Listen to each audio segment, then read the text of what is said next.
gonna mute us for that part, but I would have been prepared. Hello, everybody. we weren't late. What are you talking about? It's totally 7 o'clock. What? No.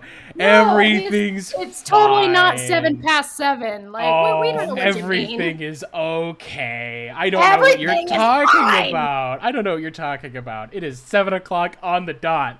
I told my flippin' OBS totally didn't decide to flippin' die and then delete all of the stream key info for Phoenix's channel. It totally didn't do that at all. Yeah, no, we're totally fine whatsoever. No worries. Anyway, we're here now. Hello. Honey! How is everybody today? Is everyone doing well? This is both to you guys and to the chat. Oh, yeah, doing all right. I'm getting poked at by my cat right now. Oh, everything is fine. Everything is fine, and everything is fine. So, guys, 8th anniversary of Undertale. Happy anniversary, y'all! Happy birthday to Undertale. Yeah, that's right. Wilson, please. It just kind of snuck up on you. I guess, there wasn't like a big celebration, it seemed like. Just the new products for the most part. Though I did see some nice fan art, so, you know. Yeah, everyone's having a little fun. I remember I woke up this morning and I looked through Tumblr, and I was like, oh, wow. Everyone's posting Undertale art today. That's awesome. Okay, not to get off subject here, but I just got a warning. Says the stream's current bit rate is lower than the recommended bit rate. Should I be worried about that? Ignore that. Unless it like starts. Okay. Unless it goes into the it says good connection. Unless it goes into the red, okay. then it's not a problem. Ignored. Yeah. So yeah, no, the stream's running fine. 8 years of Undertale. Isn't that crazy? Isn't that absolutely insane? Like 2 years and it's a decade. Undertale's gonna be 10 and not that long. It's gonna go by like that. Like it's just gonna go. Attention! This is the great Papyrus. Thank you so much for 8 years of support. I love you all so much. Let's see. Shargon Reznov donated $1 and says A.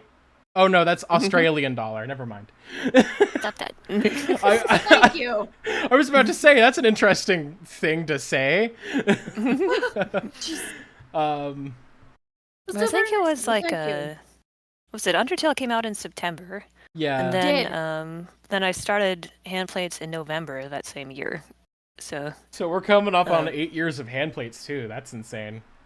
It's true. And I always remember, like, I was thinking about like how quickly like it started coming together. It's just hard to believe like a few months. That long.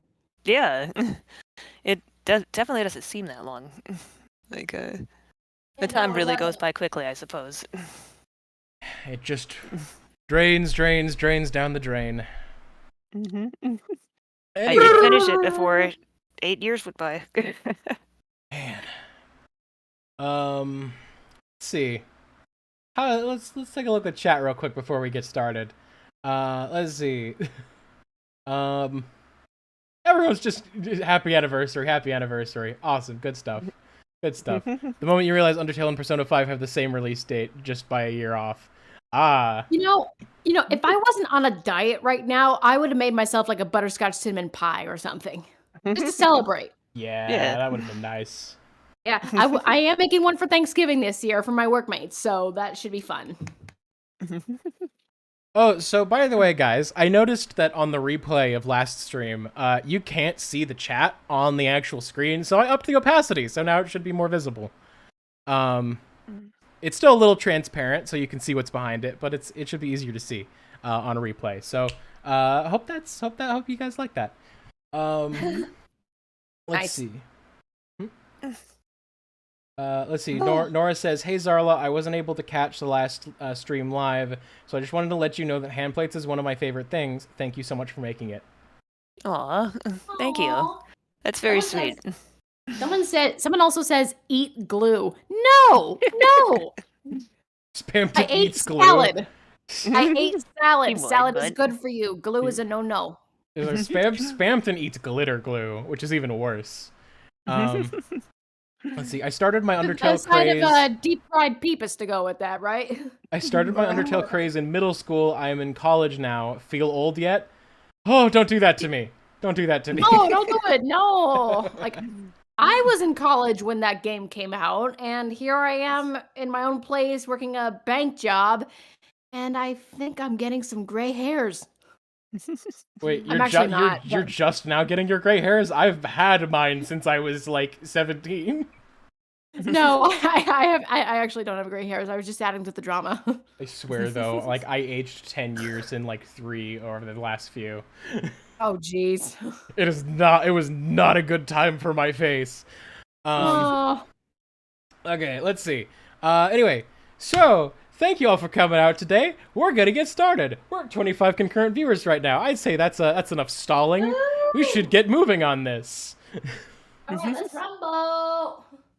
Anyway, let's see. If I remember correctly, we were on episode 23 when we last left off. Yes, we just finished saving Sans from an untimely death. Yeah, so now begins the true hell. Let us commence. All right, let's go. Let's go. Let's do it. So hey, I noticed something new in that cozy little home of ours. Oh, here we go. Well, you already know what I'm talking about? So you're a mind reader and a sadist. Did you have to kill a lot of babies to learn how to do that? Oh my or just a god. few? Yes, you're very clever and I'm deeply wounded. Let's not do this today. Hey, I don't want lasers shot in my eye again either. Oh, But I get okay. the feeling it's gonna happen anyway. Things don't work out the way you want sometimes, huh? I don't want to discuss it. You're pretty good at the mind reading thing, but not so good at the whole, kindness thing. Which is why I'm wondering how my brother got that color cube. If he stole it, then he would have taken it back by now, right? But you seem pretty happy to let him keep it. Why is that? Subject 2 is an idiot. Practicing outside of the tests may improve his scores. My brother's not dumb. His results say otherwise. He's not dumb, you just don't get how he thinks. Poorly by all measures. But, okay, fine. You say you give it to him to practice with. Okay, I get that. Thing is, he told me. Ugh, you two talk too much. Not like we got anything else to do. My bro said he apologized to you for taking the cube. As well he should. I still don't know how he managed it.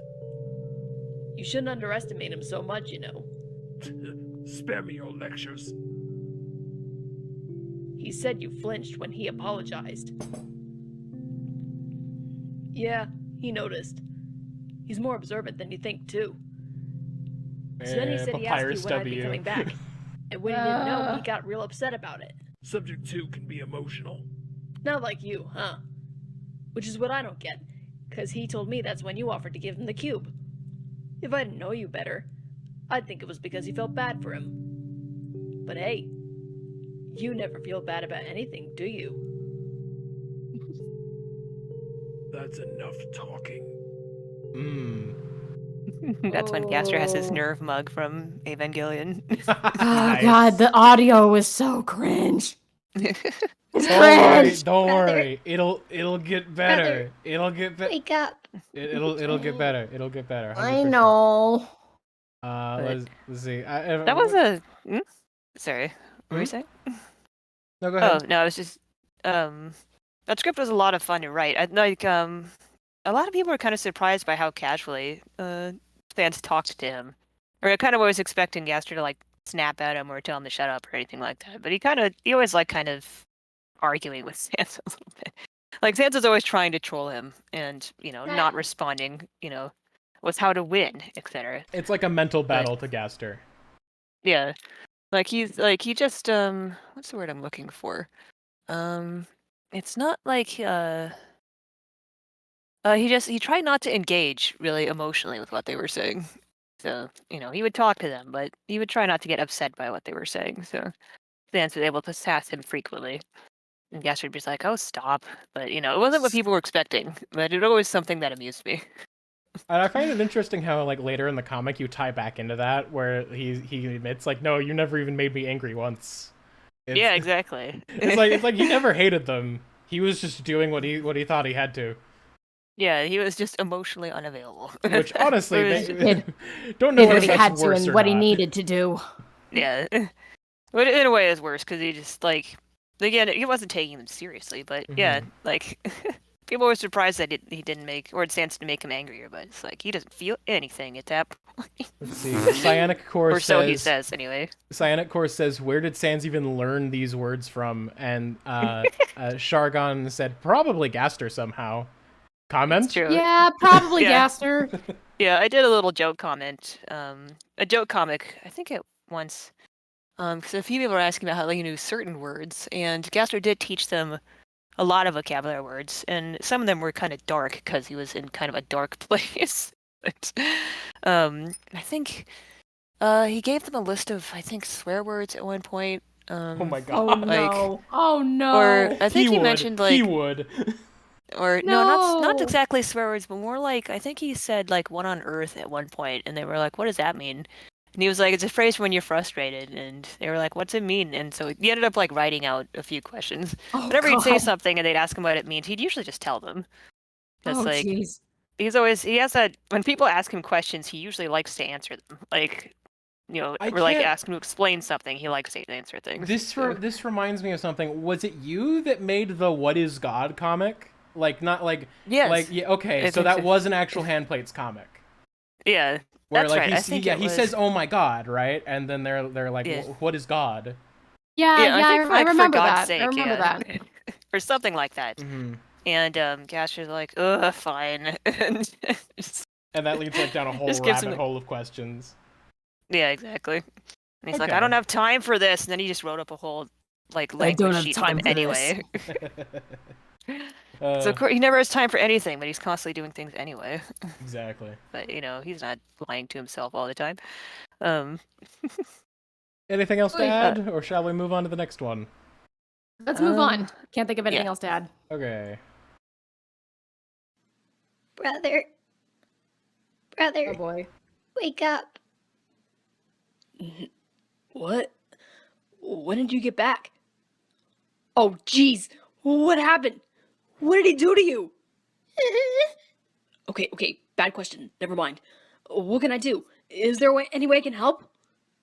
You can... You've got to heal me. What? Heal. I need... But he didn't teach me how. I can't. I'm not strong enough. Got to... You can do it. I don't know how. What am I supposed to do? You just... have... to... Oh God, no. No. Wake up. Don't go. Come on, don't leave me. Don't you leave me here. Come on. You've gotta. The white space. It's back. Hmm.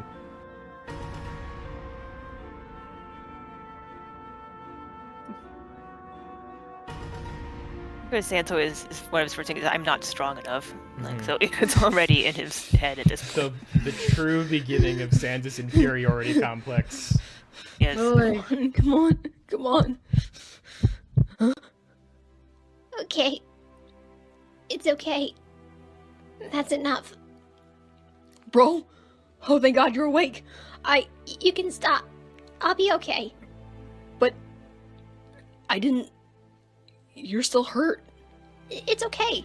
You did I your like best. these I two can. panels. I'll be okay Just from here. My Oh wait, best? not this one. Sorry. Hmm? But It's okay. This I'm strong. panel and the next one. I've always liked this panel and the next one. It's just I Aw. think just the way that Papyrus holds his hands out and then how his fingers kind of go loose again. I don't know. It was just some I'll be like fine. one thing about this I always kind of liked. is that Oh, I see. Yeah, Yeah. yeah. That's cool. That's cool character motion. I like that. really all I can do? Don't think It's like it's that, subtle, brother. but like You it- tried really hard, good and you body helped language. a lot. Really. Yeah. I'm okay now. That's what matters, right? Papyrus trying so hard. You're strong too. Okay? You Aw, did a really good Sans. job. And it just haunts him. Poor kid. You know, what will never get old for me is including the Transformers Prime music in scenes like this. Like, it was Yes. just so fitting. Like, this particular bit from, and for those who want to check it out, the song is called "We Have Returned" by Brian Tyler. It's just so good. Like, There was I the- loved that score since I was a kid, and I just had to incorporate that somehow with the background music. Mm. There was that one, and then the Gaster's about to do something stupid one. Ugh. Stupid and or evil. And or But he's both. always doing that. Generally both. Both is bad. I can't remember the name of that one, but it'll probably come up again at some point. Oy. Ow. There.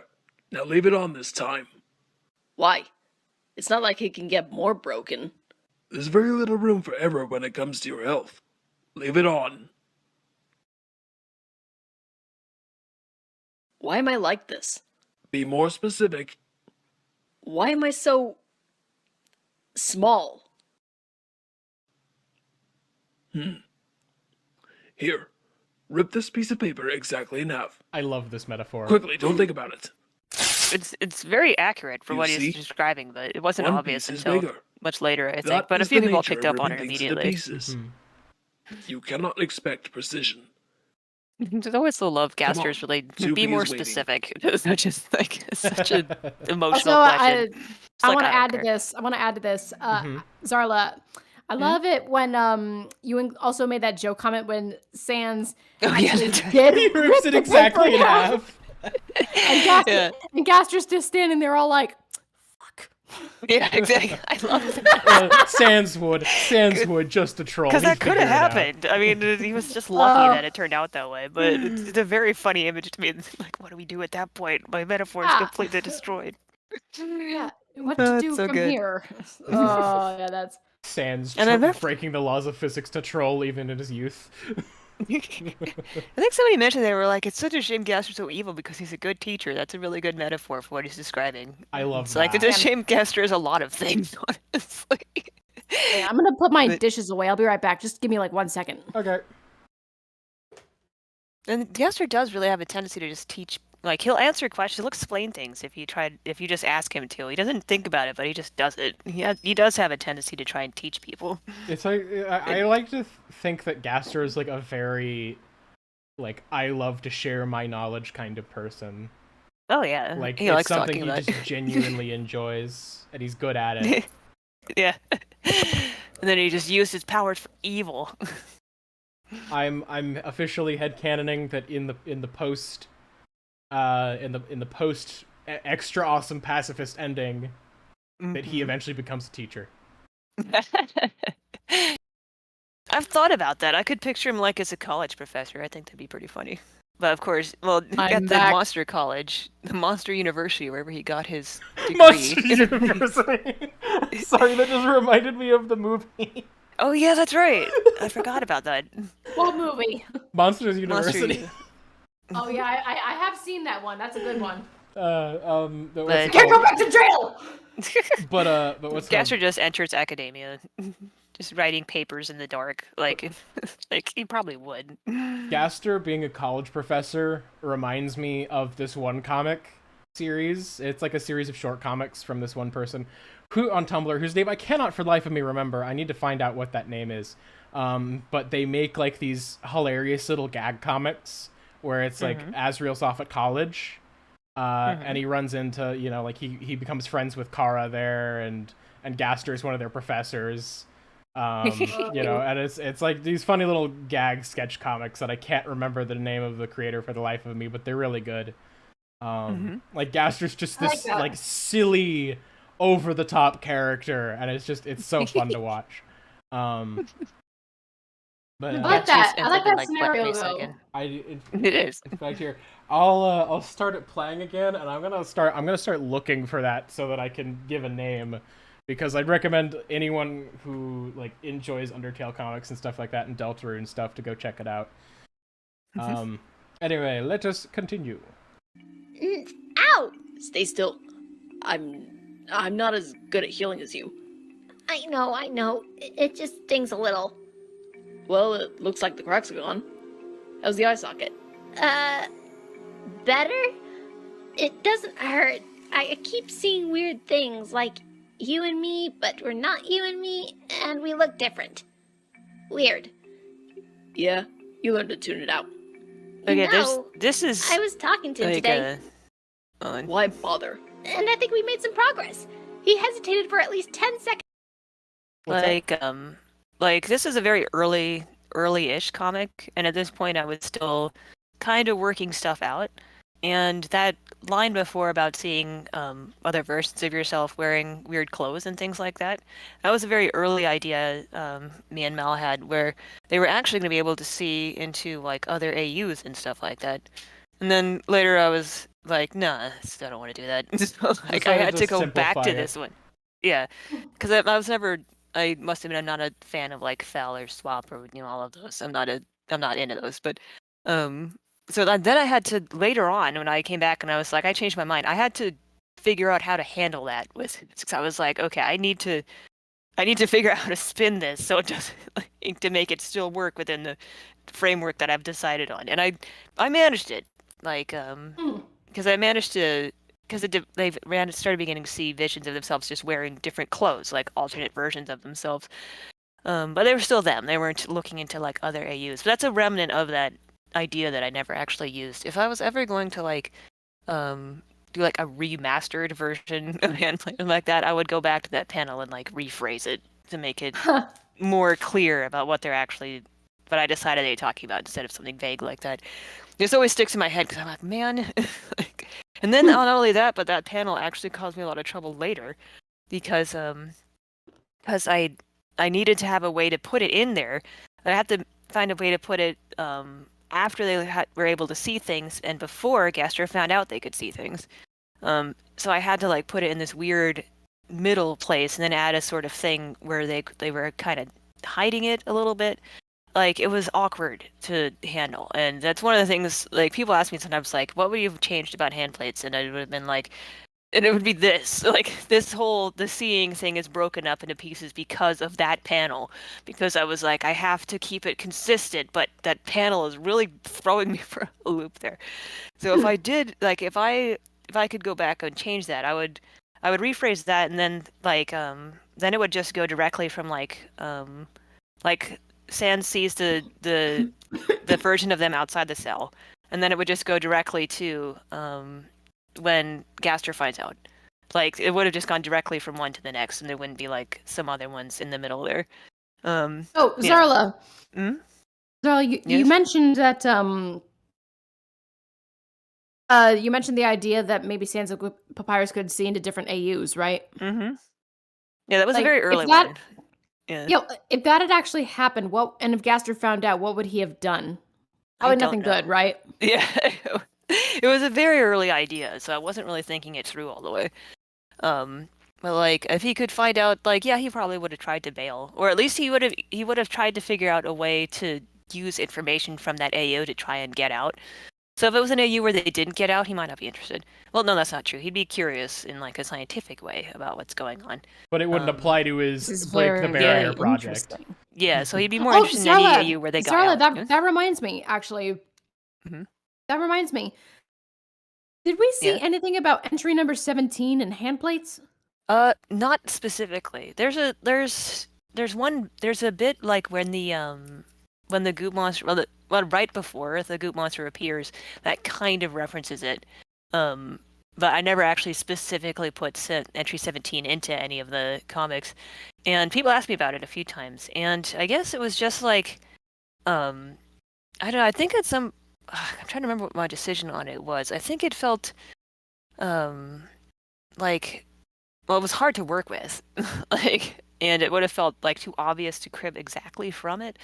I'm not entirely sure, but in the Handplates context, that entry is kind of about what they're working on with the goop monster thing, where he's mentioning like that thing is darker and darker. What do you two think? That's essentially kind of where that entry comes from, is around the goop monster kind of thing. But it's not specifically stated, but that's kind of where it was meant to be, what it was meant to be referencing. Gotcha. But Okay. it was never like explicitly stated. I never got too much into the river person either. And I had an idea for them, and I can't remember what it was now. Like, I don't know if I wrote it down or not. I can't remember. If it comes back to you, please do tell. Yeah. We'd love to hear it. Because I know, like, I was just raking over, like, any Gaster bits from canon to try and incorporate all of them that I could. And I'm sure I would have noted, like, the river person somewhere, but, like, I can't remember what it was I was thinking with them. But the specifics of entry 17, it's alluded to, but it's not ever directly stated. But it was, in the Handplates context, it would be about Goop Monster and that whole thing. So, you just kind of have to fill in the gaps, I guess. Okay. Oh, by the way, I found the person that I was talking about. Let's see. So this is some of their art. Their name is Spectacle Draws on Tumblr. Please go check them out. They're great. I love their art style, and just the flippin' Bean Gaster is great. Flippin' Bean Gaster, look at him. He's such a silly guy. But yeah, so sorry, I just wanted to bring that back up because I had finally found what I was looking for. Well, now you know. Yay! No. And then the star flies across the screen.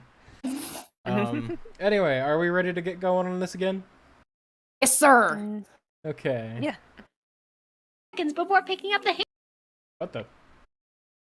Seconds before picking up the thing you hammer. play. There we And go. he only told me to stop talking twice. I know I can get through to him. I just have to keep trying. I'm sure of it. This was such an early one. I don't know how you do It's it. interesting to look back on it. Do what? Mhm. You know, see what you see in him, or in anything. He's never shown mercy to us before, and I don't see him starting anytime soon, you know? He has it in him somewhere. I'm sure of it. He could be good, if he wanted to. If you just tried. If he just tried. I don't know how you can believe But in will he anything ever good down try? here. Kindness, mercy. When have we ever seen any of that? Don't be silly, brother. Of course I've seen goodness and kindness. I have you. And that's enough proof for me that there's more to this world than just meanness. He didn't have to make you too, Pure right? wholesome. But he did. He doesn't have to let us be together and help each other, He was but he too good does. for this world. He didn't have to give me this, but he did. And you didn't have to be nice to me either. But you are. You always are, no matter what. So, if someone like you can exist in a place like this, then there's something good in him still. I know it. There's hope for him. And there's hope for us. We just have to keep trying. I'm not gonna give up. And he never did. And he never Well- did. Who can argue with that?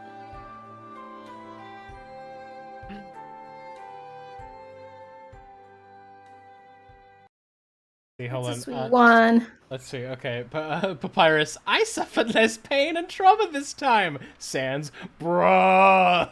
I know. I love that. I'm Like, sorry, Papyrus Sans. is- I can't help it if I stay hopeful all the time. It's just who I am. Like baby steps, one at a time. You just have to adjust your expectations properly. Oh boy. You just have to be okay with a little torture. It's better. Insane. It's better. No. He's trying so hard to try and deal with it in his own. You gotta have hope. You can't. Papyrus's copium being the key to everyone being saved is honestly like one of the things I like find so hilarious about this comic at times. Like it works. It's within his character. Like that's Yeah. like he likes to see the best in everyone, even canon. But Yeah. at the same time, the fact that he's been huffing copium this entire time in this prison cell, like he's not that bad. He has to survive somehow. It's all. Yeah, It's all he has. Papyrus about that. I mean, he technically ended up being right. Gaster did become better, you know. Yeah, he did. So it paid off eventually.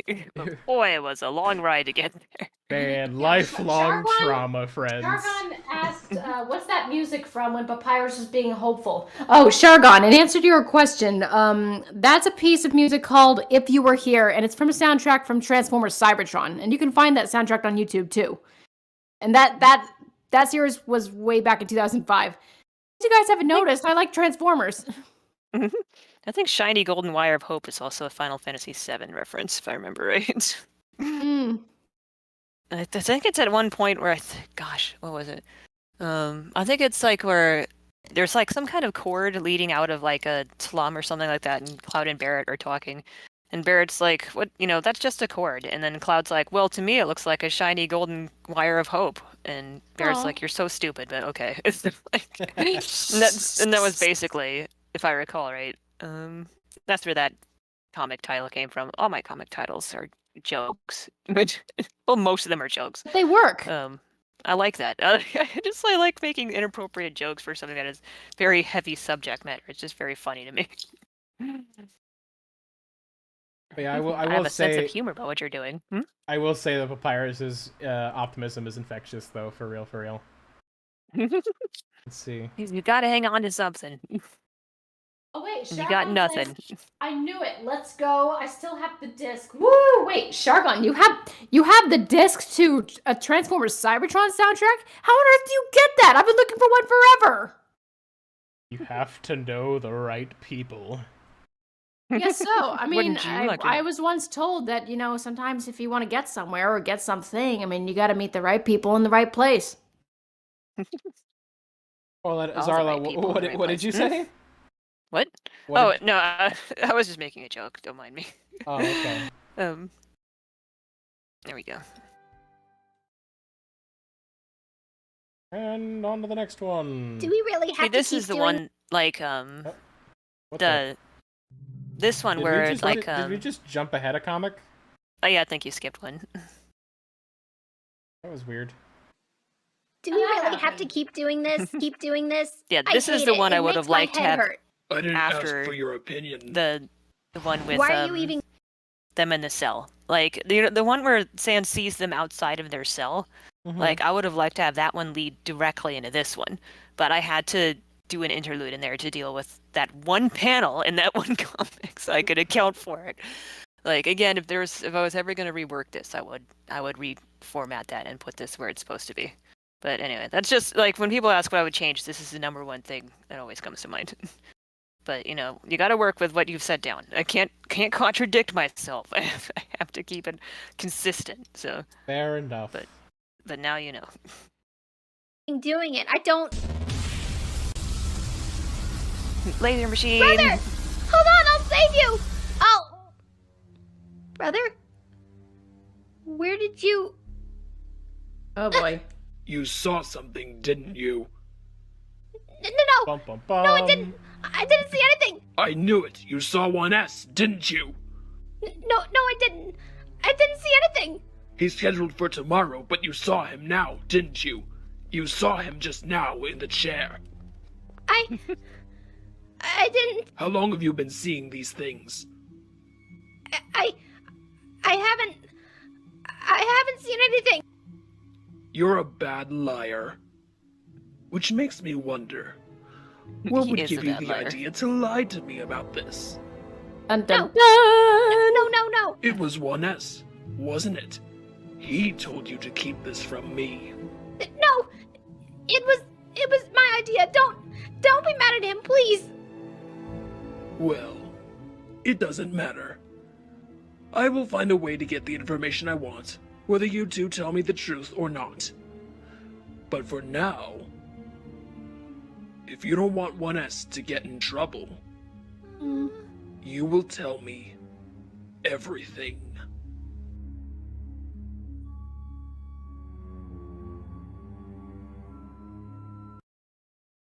People are like, No, he why looked am I really suddenly- ominous in this shot, and I was like, yeah. He's You're got full No, why of- am I ominous. suddenly hearing that line in Severus Snape's voice? If you don't want to get in trouble, you will tell me everything. Yeah, that's the vibe. Yeah, right. And not to be disrespectful to Alan Rickman here. Oh, may he rest in peace. I know. Anyway, any more comment to give? God, that laser machine's so annoying to draw. This is one of my favorite parts coming up right here when Papyrus freaks out, like. You know? Yeah, I love that. So cute. Because again, he is Bro, terrible at you lying. okay? He can't keep it from Sans How's at your head? all. He just instantly falls Uh, apart on it. It's fine. Come here. Let me heal it. It hurts, right? Yeah. Okay. You okay? You seem kind of off. If I tell you something, will you promise not to get mad? Ah, jeez. You said you wouldn't get mad! Well, I didn't actually, but what happened? He took me to the laser room and I saw you in the chair and I tried to save you, but you weren't really there and he saw me see you and he figured out what was going on and he said, Come on. Breathe. And that was a fun visual effect to do too. He said he knew this would happen and he knew you told me to lie to him and if I didn't want you to get hurt, I'd tell him what I saw. You saw me in there? Yeah, he said he was gonna do you tomorrow. Great, that'll be fun. Did you tell him anything about me seeing stuff? No, I just told him what I saw. Is that okay? Yeah, it's fine. I'll make it work. Just don't tell him anything else about me. Okay? Secrets. Okay. Oh boy.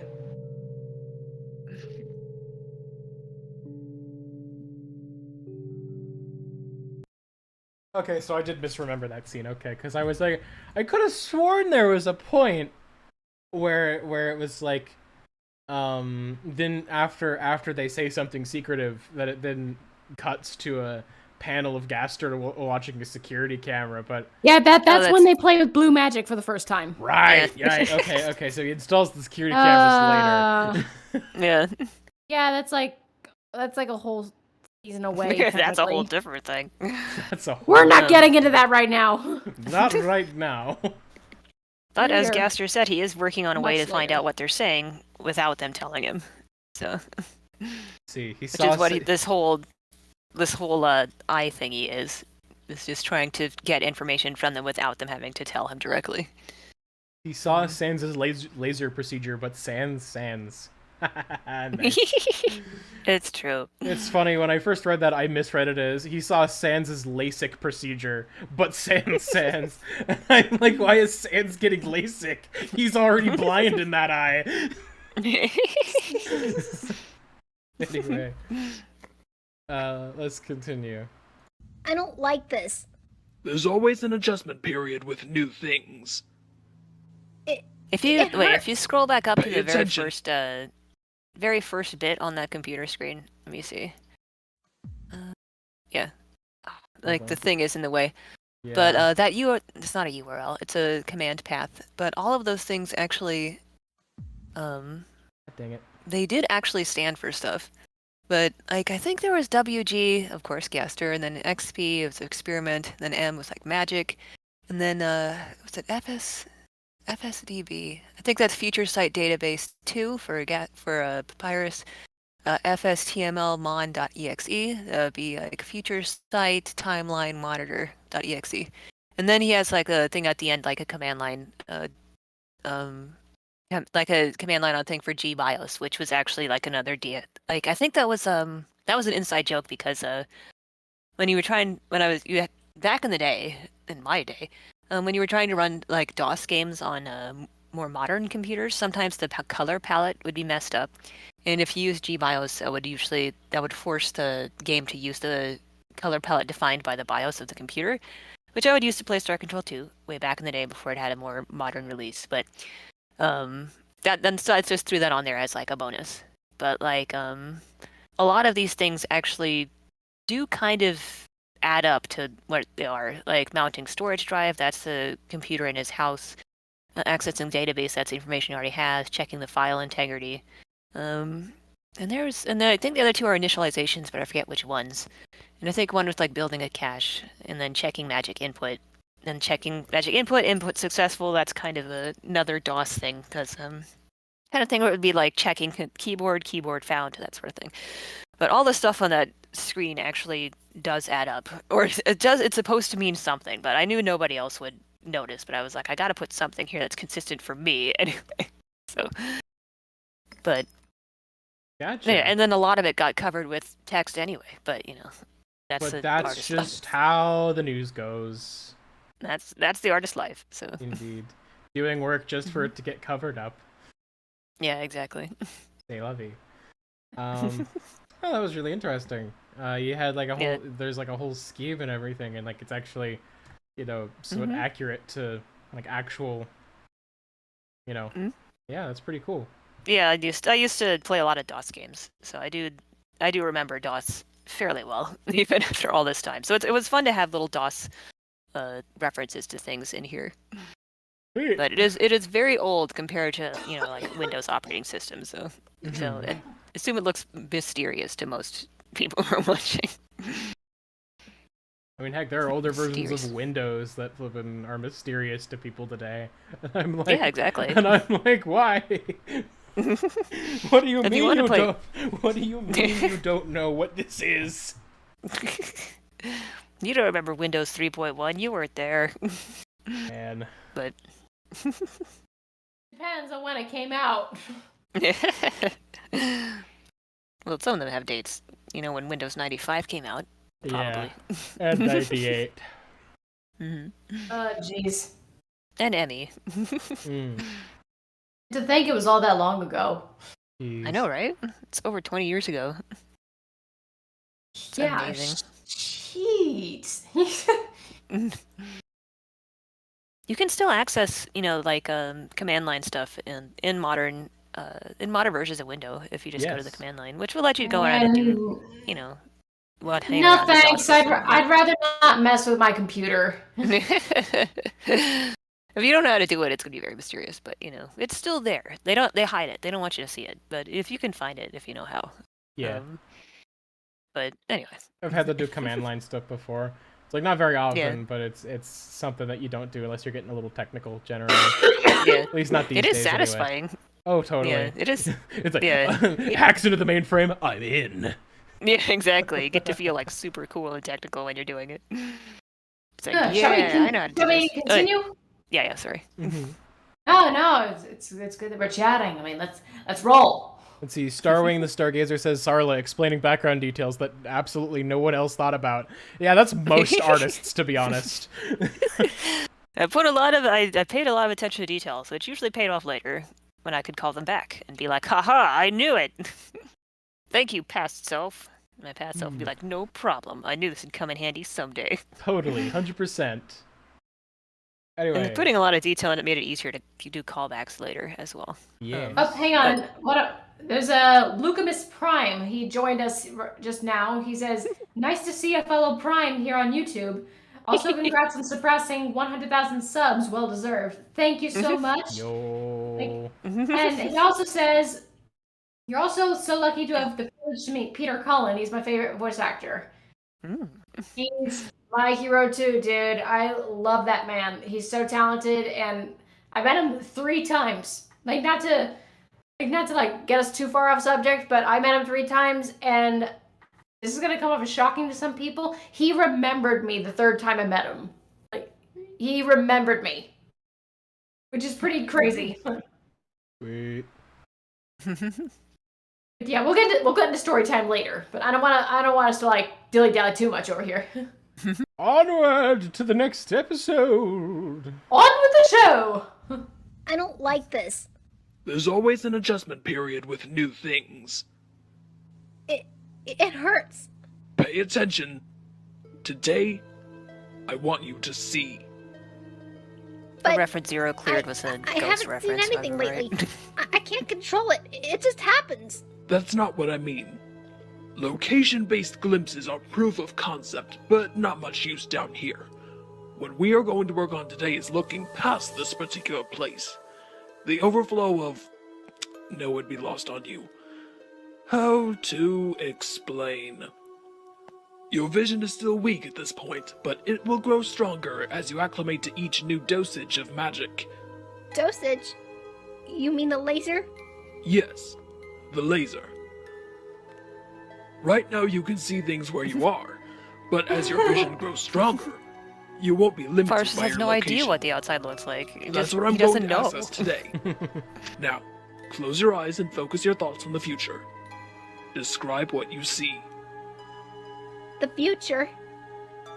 I see. I see you. And you're taking those things off our hands.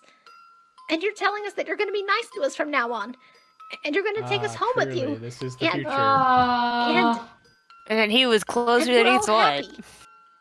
And it's really nice. So, At the time, I So was now like, you have to Papyrus do is just that, imagining, right? but I knew 'Cause that's even at definitely that what I point, see. that was Really. basically how it ended. And I was like, heh.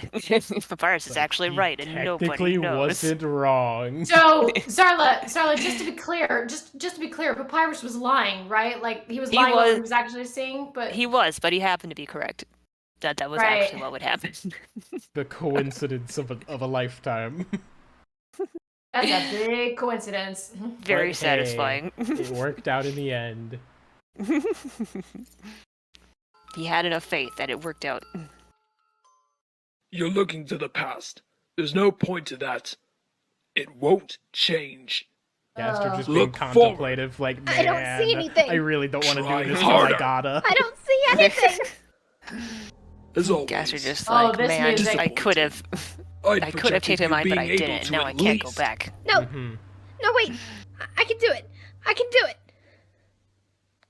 I can do it. Let me try again. Please. That thing that's fastened to his head looks so uncomfortable. It does. I really wanted to bring that back when they were like My head hanging really around hurts. in the Did it in the work? lab. Like I wanted them to Did I find do a it or, good job? or do something. Bitch, You're below like it's a horrifying expectations. image of like Alpha's picking up and being like, "What's this?" and then I tried to grab into her eyes, and I was like, "Ah!" But you know, like I didn't actually do that. But it is such an awful looking thing. Mm. You can't see it too clearly with their eye sockets, but it does. It has to have like latch on like claws inside of your eyes to keep them open. Oh, So, it's like a little that. yeah. Like that sounds like something out of, I don't know, Aliens. It's there's a bit of Clockwork Orange in it, but like you can see it a bit clearer with Sans because his eye sockets are bigger. With Papyrus, it's not as obvious because his eye sockets are smaller. But yeah, like it has like a hook that goes into the bottom and the top to keep the eyes open. Although like you can see that Papyrus does close his eyes while doing this, so it's not like forcing them open, but it could if he wanted to. So you know, if he wanted them to open their eyes, he could make them. He doesn't have to do that. Romeo, Yeah, get out of Gaster. there. Yeah, and Gaster's lying here actually. Papyrus gave him a lot of data, but he wants Papyrus to work even harder. So you know, just keep pushing him, regardless of what it means. But Papyrus gave him a lot of data I'll because have he's to- a good skeleton. I'll have to... Wait. Missed that sound. What sound? Nothing. You said there was a sound. What sound? Yeah, there was a sound, but now there's not. It's gone. Okay. That might have been me trying to get my cat out of a spot he doesn't belong in. But Yeah, that might have been it. It was like a rubbing sound. yeah, that might have been it. Sorry. It's all good. Onward! to shift my timetable. At least this data will provide a good baseline for other things. I tried really hard. I tried really, really hard. I really wanted to see something. I did. I know I can do it. Ow, ow, ow, ow, ow. There's always an adjustment period. 1S can deal with the headache. Jerk. I have work to do. Like this panel here, actually, this TML, like the TML thing there, it makes sense. Like there's a method to it. So It's you not still obvious at that insist point, that but you can't see you know, it anything. does mean something. I can explain it. I'm not sure if there's a clearer shot of it later, but if you run it back, I can explain it a little bit. I think there's a clearer shot when you go, when Stance talks about it later, but I think it's like corrupted at that point. But it's even So- like a 1S can deal with. There it is. yeah, there we go. there So it is. 2p.tml it'd be timeline. 2p obviously, of course. And you can see there's like a list of numbers, right? Those numbers correspond to the rooms. so to speak, of the game. So it'd be like room 46 would be like the waterfall puzzle 1 room, and then 47 would be waterfall puzzle 2 room. You can see like the designations for the rooms in like the code of Undertale. Like you can find like debug rooms and stuff like that if you go to different values for the room value. I can't remember if I went exactly with the accurate canon room values or not, or if I was starting from 0 and I just went from there. But that's basically what that number there is, like 00047 is a room, so to speak. And the values like negative and then positive, that means, let's see, that basically is whether or not there's the presence of, at this point, whether or not Papyrus is present. Like it's following his location. So if he's not there, it's negative. If he is there, it's positive. And then it measures that. And if you let it go on a few more seconds, let's see. Yeah, like the those things on the right are margins of error.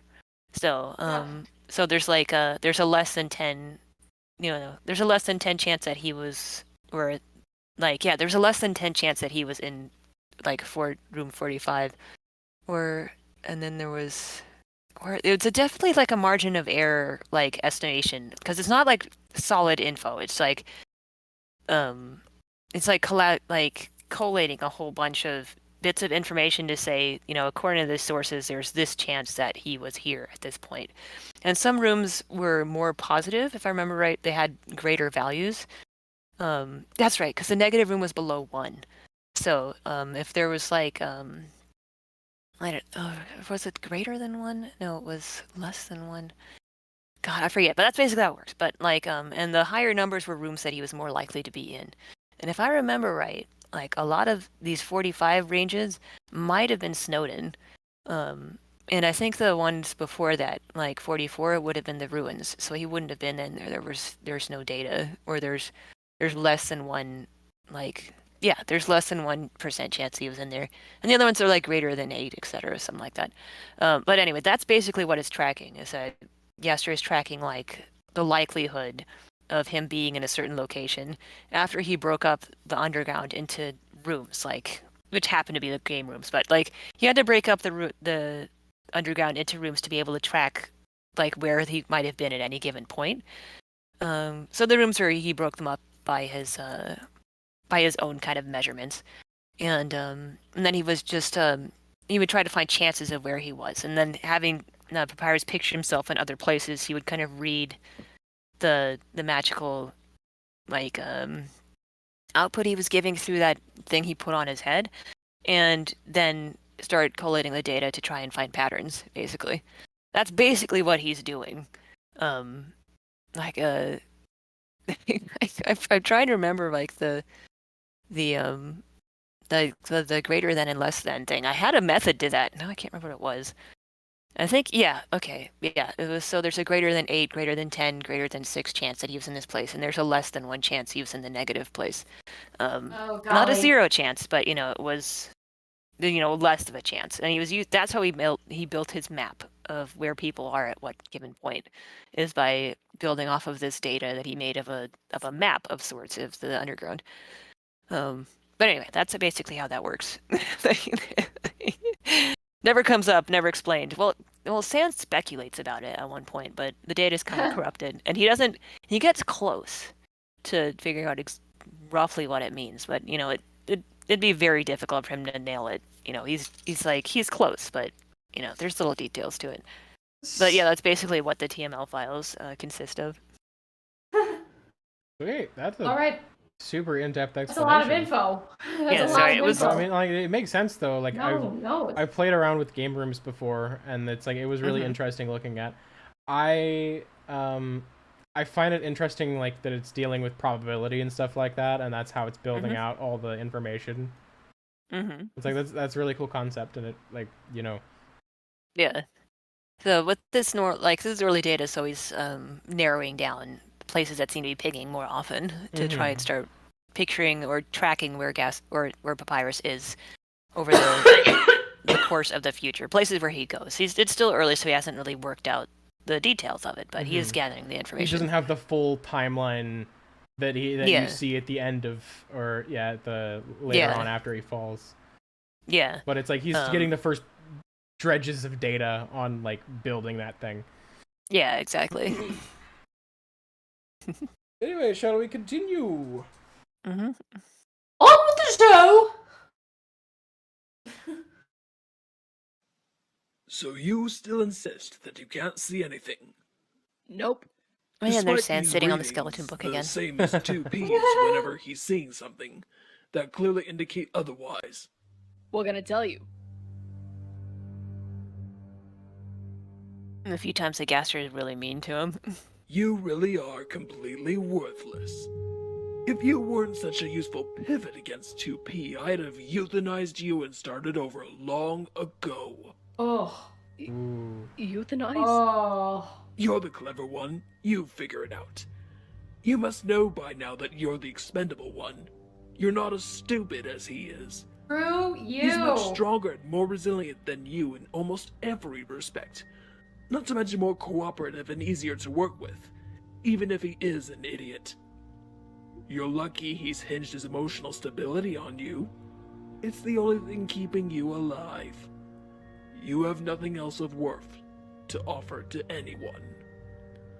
So are you going to continue to waste my time, or are you going to tell me what you see? I don't see anything. Looks like you messed up with me again. And this all comes back to haunt Gaster later. One of the If first you can't cards that see he set up anything- for his own destruction. Literally, like if you make him feel like he's of no consequence, it's like then he has no problem throwing his own life away if it means he thinks that the outcome's gonna be good. Exactly. I honestly forgot about this scene and how horrible Gaster was to Sans in this moment. Like, oh my god. Like, Yeah, it's like I never came to hate Handplates Gaster as much as a lot of people did. But like when I see scenes like this, I understand. Yeah, he is very cruel, and that's part of the thing. Like, there was no reason for him to do that, and then that's what ends up getting him killed later on. And it's like, that's what you get. If it isn't Take that! If it isn't the consequences of his own actions, Exactly. coming back to murder him in his sleep. Yeah, and again, he can pull readings off of Sans even if he's lying and not telling him anyway. But it'd be easier if Sans would tell him, but Sans refuses. So yelling at him is not going to help. But of course, Gaster doesn't think things through very well at all. Yeah, it's very much a stumble from one blunder into the next with him. Yeah. But this scene, like, I knew eventually. Yeah, I knew eventually this scene would come back. Like, this would be one of the things that would drive Sans to try and push him in eventually in the future. So I was like, hey, gotta set this up ahead of time. Eco Manyo says Chucky has taken notes. No! Not Chucky! Let's see. And that's the interesting thing too, is that like even though Sans very clearly hates Gaster, it's like he's still like Gaster is still the authority figure. He's still the parent, for the lack of a better term, in this situation. And so Sans still, like, whether he will admit it or not, I think values Gaster's opinion very highly. Yeah, he's internalizing a lot of it. Yeah, it's like he has no other, he has no other framework. He has no other Papyrus. he has no other frame of reference. Yeah. It's like And he can and a lot of this also builds up to Sans having like a breakdown later on about how he's not like them. And that is his like, value. Oh, honey. Honey. And then that follows him for the rest of his life. The poor child, given a complex so early on. Yeah, I seriously forgot how painful that scene was. Like, and yeah, there are some things that get to me, but goddamn, that hurts. Gaster being a complete bastard caught in 4K. Exactly. Anyway. And he does apologize. He does apologize to him later, at least. He does. Where he's like, that was really mean. I'm really sorry. I treated you terribly for like no reason. Ted's just like, yeah, you sure did. Gaster, you done goofed. And the emitter sessions will continue until you do. Oh. Zap. I think I had a reason also for okay? why the emitter would do that too. I think it was like the dosage of magic was it was kind of meant to push them temporarily out of bounds, so to speak, of the game. Like a little bit kind of like no clipping or like clipping through a wall and skipping to another area. It was kind of supposed to push their perception out like that so they could see, like they could look ahead like of where they were and see shadows of themselves in different places. And then that was, that then the magic was meant to push them beyond that point so they could clip out of bounds and then eventually come back once the emitter was off. I'm pretty sure that's how it worked. Something like that. There are all these weird technical things I worked out that never actually come up in the comic. But it was, again, stuff that played with the game mechanics. Things like that. It was very interesting to me. Like, I like glitches and things like that. It's cool. Such is the way of someone who world builds. So many Yeah. things no one will ever know. Until today! Exactly. Also, I just want to say that this last panel right here of Sans having his head in Papyrus's lap like that, just looking traumatized, that hurts, man. Like, poor Sans. But Poor baby. No. immense pain of having been broken down. And because, like... Just, Go ahead. he's thinking a lot about what he said. Yeah, a second. Romeo, get out of there. You're not supposed to be back there. Because that's the thing, is like... In a messed up way, Gaster's sort of right when he says that. Like, not in terms of that he doesn't have value, but in terms of the fact that he has no value to Gaster. Aside from what he pointed out. And that he is the weaker of the two. It's like it's an unfair lot in his life that Gaster has just exploited like mercilessly to get him to fall into line, and that's just flippin' awful. Yeah, and again, he recently also failed at healing. Well, he thinks of failing it because he didn't heal him completely. And Gaster did the paper metaphor as well. So, like a lot of things hammering on him that you're the smaller, weaker one. You're not very, you're not strong. You're like, you're not normal, I guess. Stuff like that. That all contributes later to when he has a complete freak out about it. It's like His a poor condition. thing. Yeah, his condition. Which, again, still haunts him to this, into the future. But he gets more peace with it as time goes by. But it is some, like, damage that he carries, and it works out in, like, a lot of different ways as he goes through his life. You've been really quiet.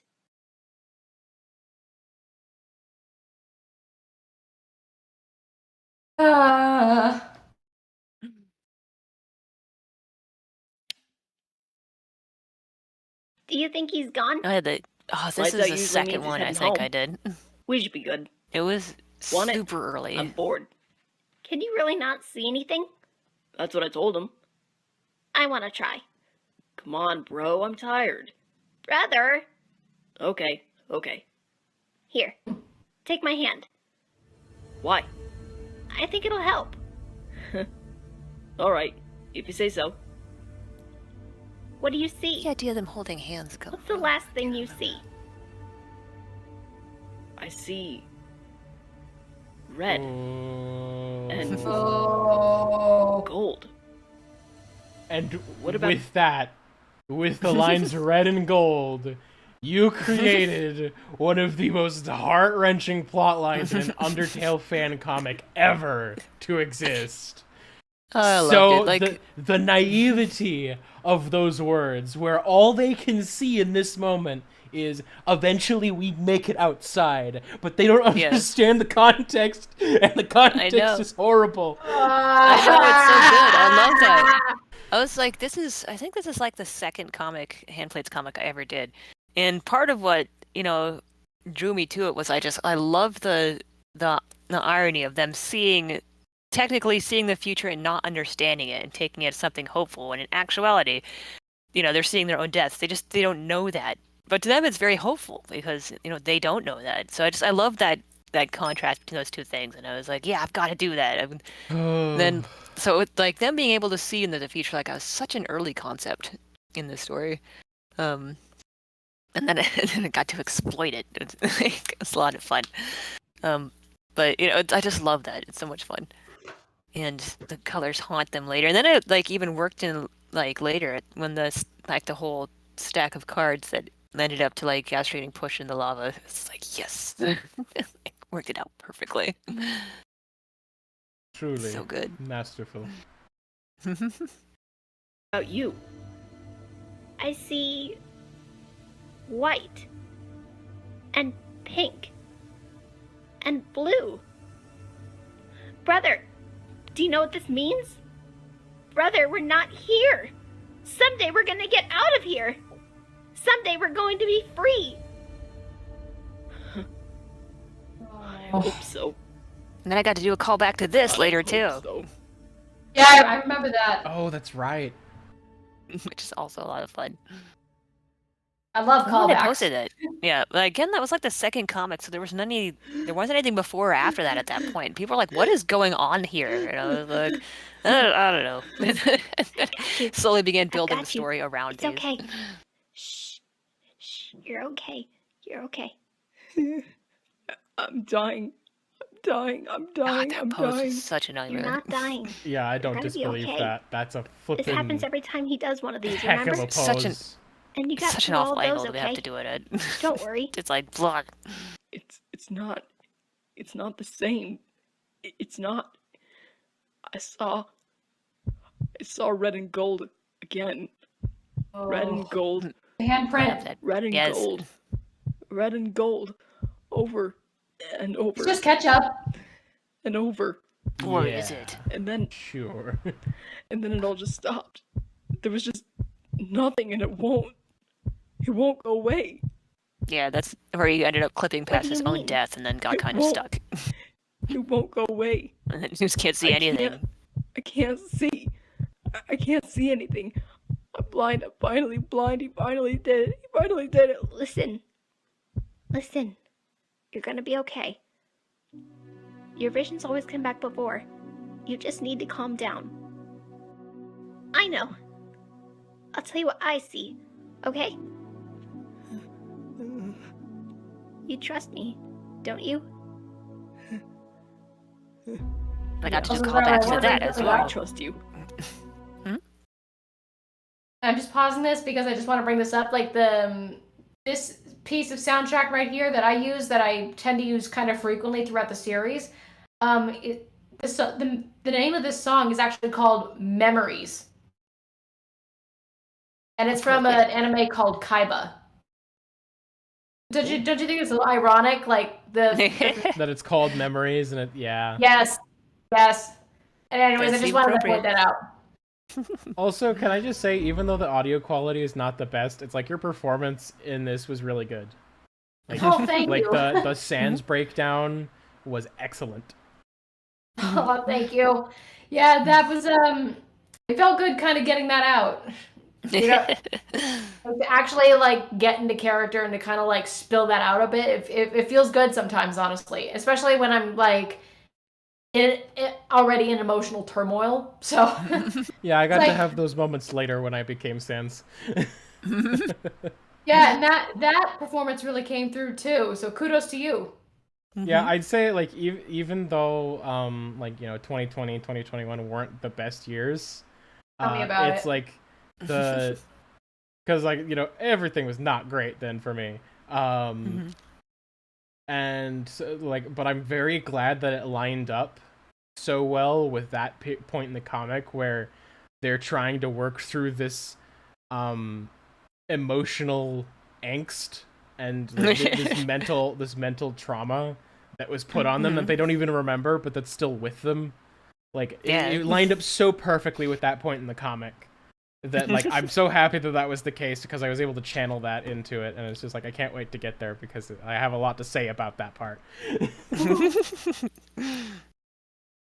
Anyway, shall we continue then? I had to call this a far-off promise because I knew I'd fulfill it someday. Someday. To set this up so far ahead of time, or so early to be like, someday I've got to come back to this, but not today, but someday, and just have to push through up to that point. Anyways, let's continue. Do you know what I see? Oh, sorry. Do you know what I see? Sorry. I see a lot of white. There's a lot of white everywhere. That must be what the floor looks like outside. There's a big house. I can see it. It's all sorts of colors, just like our eyes. And there are people. Lots of nice people who want to be friends. People who hang out in Snowden. But the most important thing I see is you, brother. You're with me. We are together. And we are safe. And you look happy. Oh my god. That's what I see. Oh, this flippin'. And he was right. This page, this flippin' page, the smile. Oh, I'm dying over here. And Papyrus was not lying. He did see that. You're gonna be okay. I got you. As long as we're together, we'll be okay. Papyrus being an emotional rock for Sans, and Sans being an emotional rock for him as well.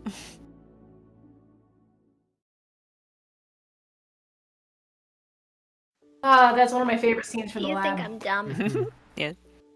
Just gonna bounce all your head off. This is like the When- third one or something like that, I When he think. took me in This today, is very early.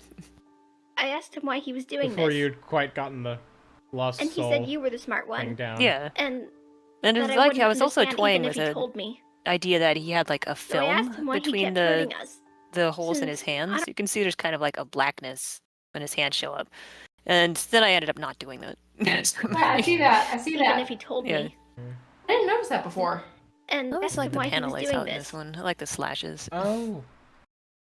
Yeah, but like you'll there's like some other clearer shots. You'll be able to see Okay. it. But again, it was something I was toying with at the So I time. asked and him then why he kept I hurting changed my us. mind. Since Alright. I don't remember doing anything wrong.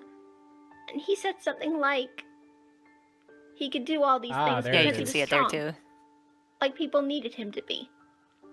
He'd committed a level of violence. So, out of curiosity, what was the thought process behind that at the time before you decided not What? to go with it? Like, behind Like the film? Yeah. I'm not sure. I guess I was thinking about. I don't know. I guess at the time I thought it looked odd if it was just a hole, or I wanted to like emphasize the hole a little bit or something like that. And then later on, I was like, no, actually, it looks better without it. And then and so I just decided to go for it. But again, this is so early. This would have been like I think like the third one. So this would have been the second time I guess Yasha would have appeared outside of that flashback with him just holding the drill. So this is the first time you can actually see he has buttons on his sleeve here too that I Mhm. ended up taking Yeah, out. he So, does. yeah, like his design again here was very it was wonky. I was It kind of wasn't feeling it out. finalized So yet. yeah, so it's kind of feeling it out. So there's little differences and changes here that didn't end up sticking around. But I always remember the one with the film in his hands for some reason. So there Not sure was no why, but- plot relevance to that though. It was just like something you th- were doing aesthetically that you decided. Yeah, I don't not think to. so at the time. Yeah, I don't think Okay. so. I think it was just like, I was just trying to look out. Then later on, I was like, eh. Just went for the straight up holes. Fair enough. That made him like this. Something like that. Oh, the shaking And hands. he said you can't go back. Mhm. But I don't think that's true. There has to be a way to go back. There just has to be. There has to be a way to make him stop. I thought I was like, if there he has was to like this be. because of violence, then maybe the way to fix it was not that. So I told him, even if he'd done a lot of bad things, it wasn't too late, and he could still change and be good instead. Everyone can be good. I could even help him be good, if he wanted me to. There's the bandsaw. Oh.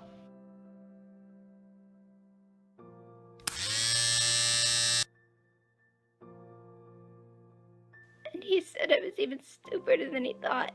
Oof. Oh. Do you Poor think I'm kid. stupid? I know. Nah, bro. You're the brightest thing down here. Like, one of the things, like, again, it's hard to remember now, but, like, again, that was probably, like, the third comic I ever done, so you can just imagine if you're just scrolling around through Tumblr and then you just see that comic and there's no explanation, there's no context. There's just, like, here they are, and so a lot of the responses were like, what's going on? Where's the rest of this? I want to know what's happening. Because I was just doing scenes whenever they came to me, so I didn't really start putting it all together. Hang on. Iko Mano says, getting slapped by Gaster will leave a donut on your face. Yes. Well, pow. Like, Wait, Ekomoto, is that you? Ekomoto, are you the person I know from, like, the Star Control 2 community back in the day? So I can't see the chat, so. But I knew somebody called Ekomoto back then. Me. I could be wrong. But yeah, like, it's always strange to think about it, because now, of course, there's a whole framework for it. There's a whole bunch of ones before and after it, but really, at the time, I was just throwing these out there with no explanation and, like, no context, and there was, there wasn't an index, there wasn't, like, a previous or next button. I just threw it out there, and I was like, here, take it. Throw you it figure out out into what's the going void. on. It's like, go, you savages, eat it, consume Yeah, it. and then It's yours now. so people were very curious about it, and they were like, what's going on? And I was like, well, And then, I just started slowly piecing it more and more together as the ideas kept coming to me. Yep. And it just kept building from there. And since that one was so early, it was fun to come back to it later to do a follow-up. Because it was a very early one. So then later when I was actually putting it all together into, like, a linear order, I was like, hey, I can come back to this. I can tie these other two old ones together. Haha. So. Plot threads!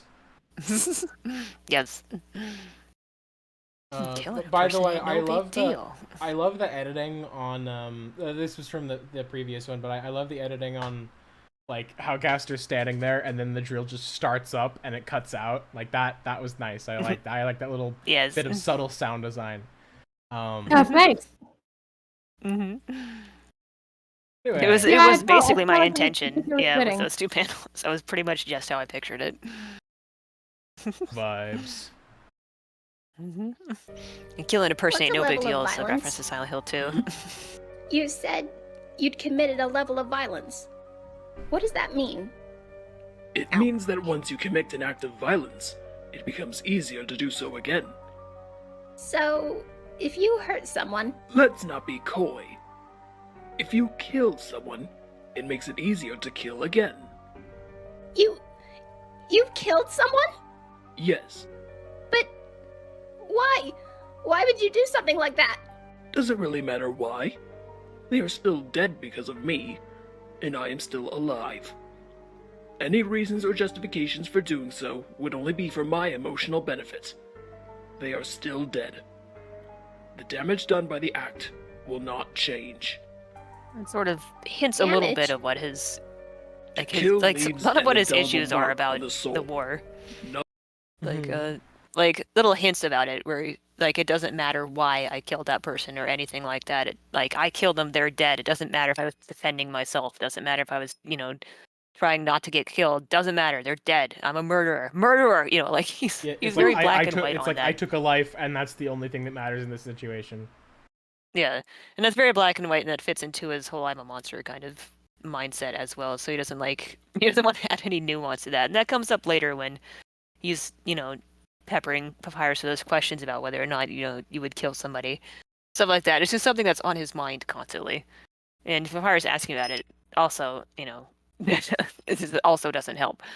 Survivor's guilt. He has is a no heck of a sympathy. thing. Yeah, he has no sympathy for himself at all. So.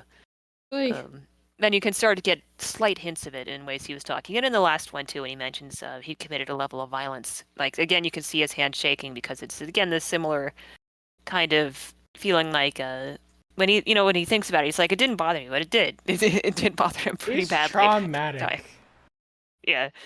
But he wants to tell himself it didn't because, he has no feelings and he's evil. But, it did. And then he ends up doing this. This is evil for completely unrelated reasons.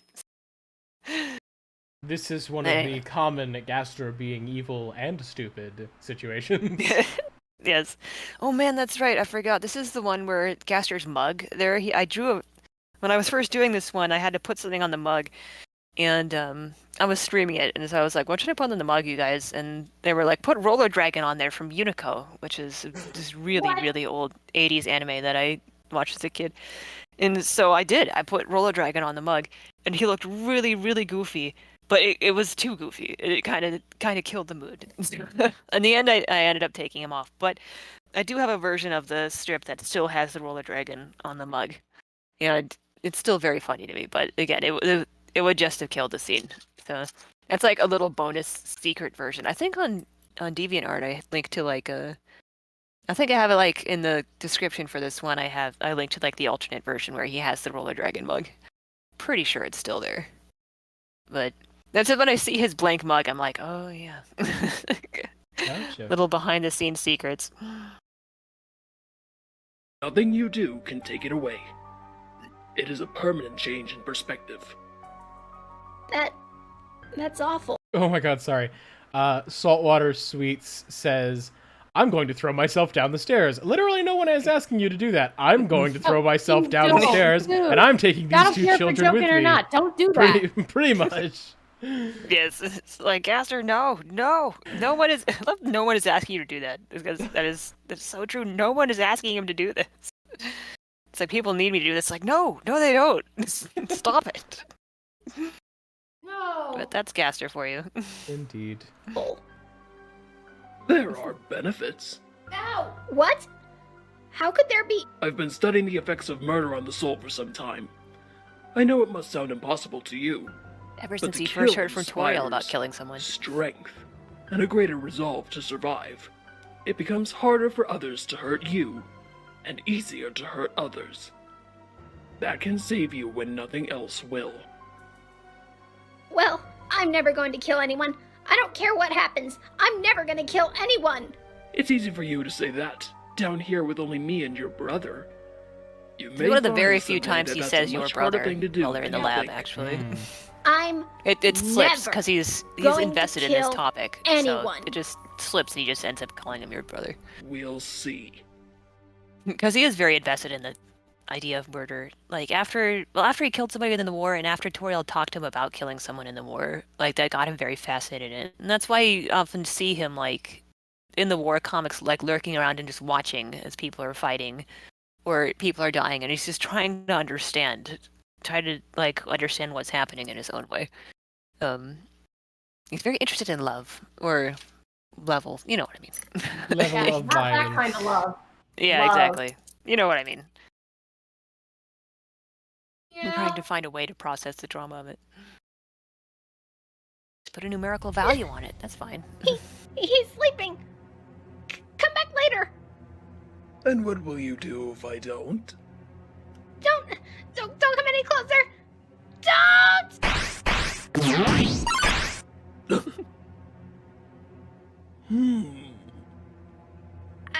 I told you. Just leave us alone. And I didn't think you were capable of it. Much less a defensive structure this complicated. Impressive. Rare moment of Why haven't you done this praise. before?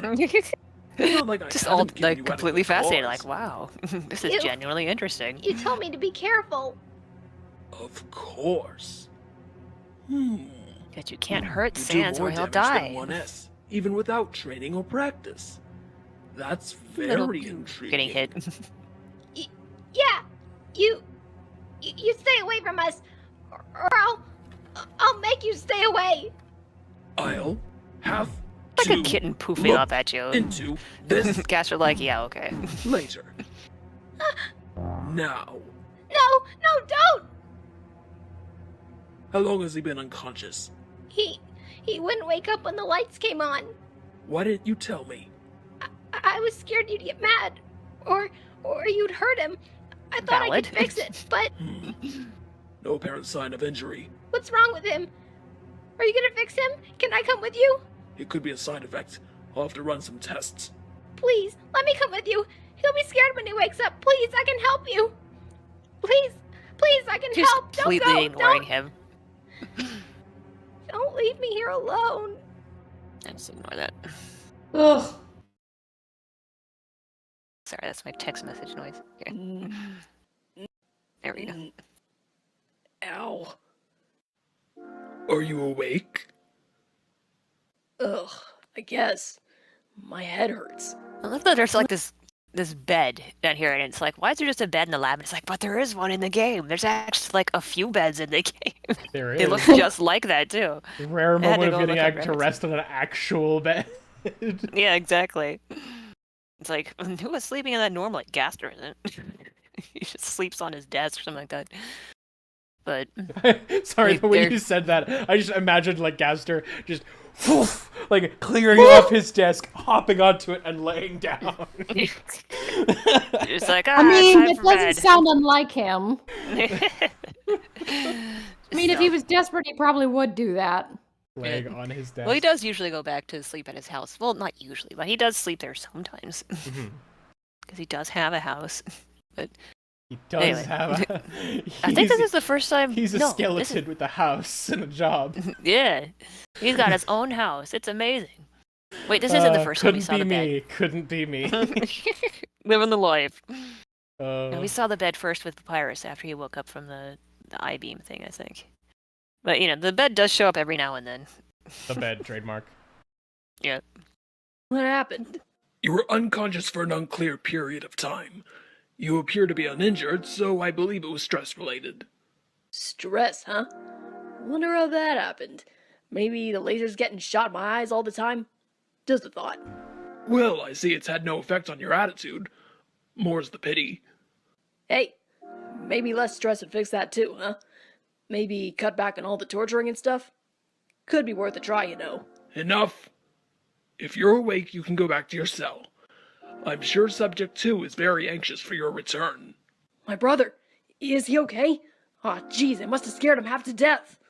Oh, yeah, he's He's like, very that mug invested in has, your well-being, has David the Gnome on it. I That's just wonder what I how was far watching he'd at the be time. willing to go for you. Oh boy. And what's that supposed Also, I'm sorry, just a quick little interlude, real quick. The fact that like he immediately goes to like being worried that he scared Papyrus, and that Yes. then tying back in later, like Yes.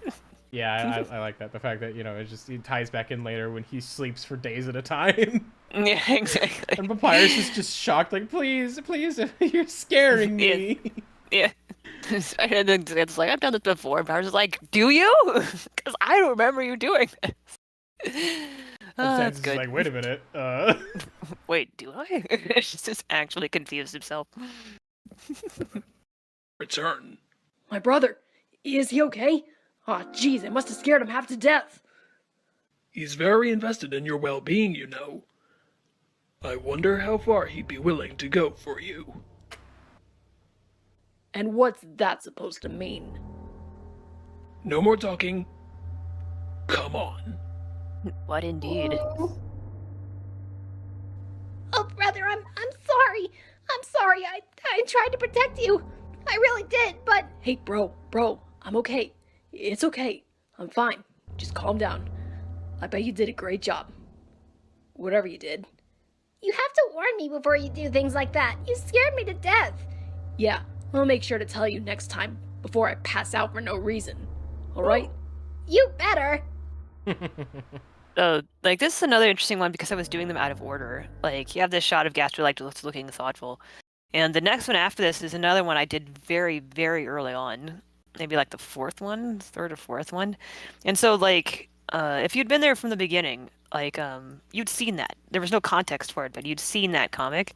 And then, as I was going along, I began to put these pieces into play. So people who had been there from the beginning, they knew what was going to happen. Like, they knew that Gaster was going to challenge them on that.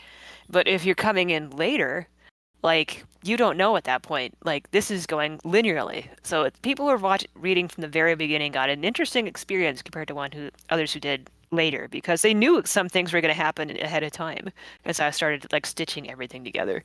So for some people, it was like, that's ominous. And for other people, it was like, oh, God, I know what's going to happen. I remember this. And it's just fun. It's just an interesting thought to me.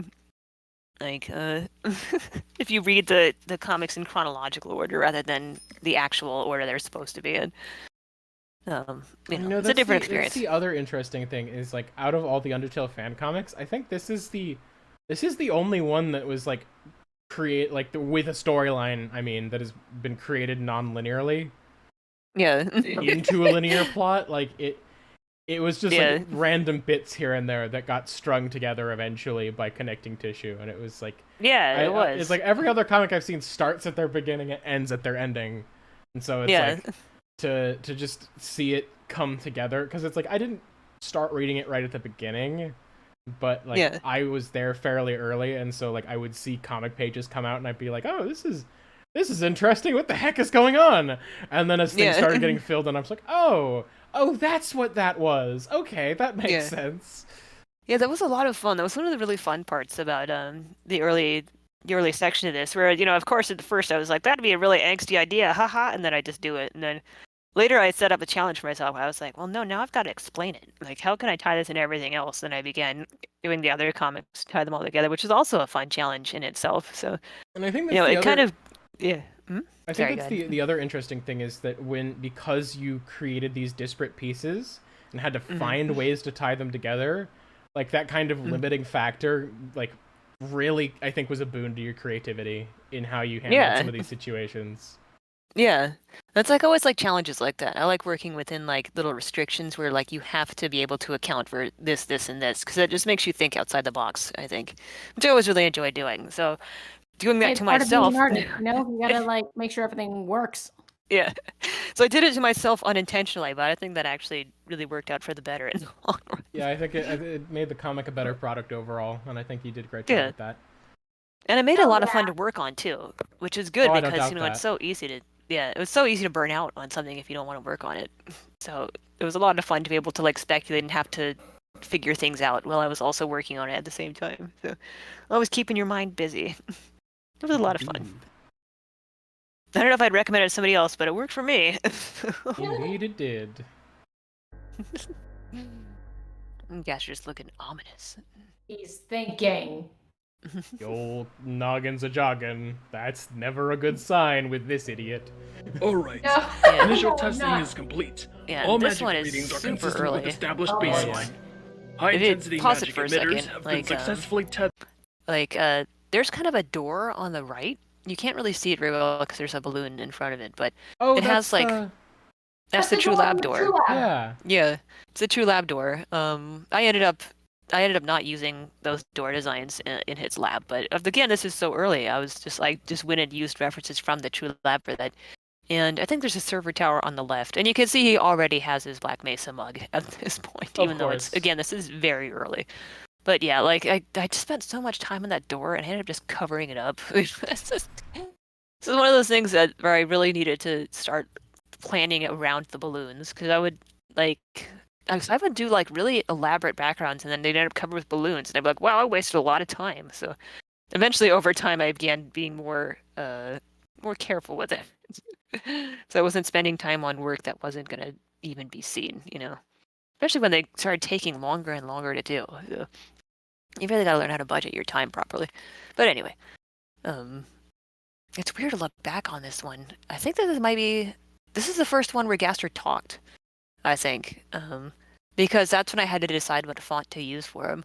And at this time, my friend had just given me a copy of the comic Papyrus font, which I thought was so funny. I thought it was the funniest idea for a font ever. And I was like, I have to use this in some comic with the brothers. I have to find a way to use this. But like, I couldn't think of one until Gaster came up. And I was like, this is a great opportunity to use the comic Papyrus font. This is going to be great. And so people have asked me, they were like, why doesn't Gaster use the Gaster font? And I was like, Yeah, I that honestly makes me wonder, like, has Gaster ever tried to use a font other than his own?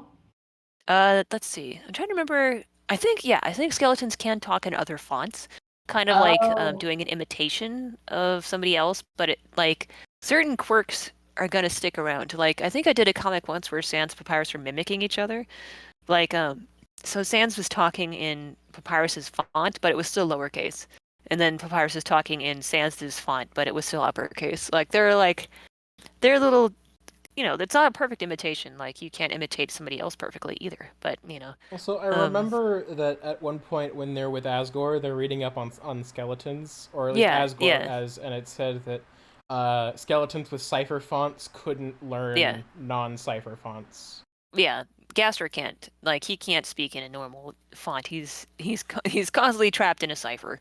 He could possibly imitate other ciphers, but he can't speak in a normal normal letters.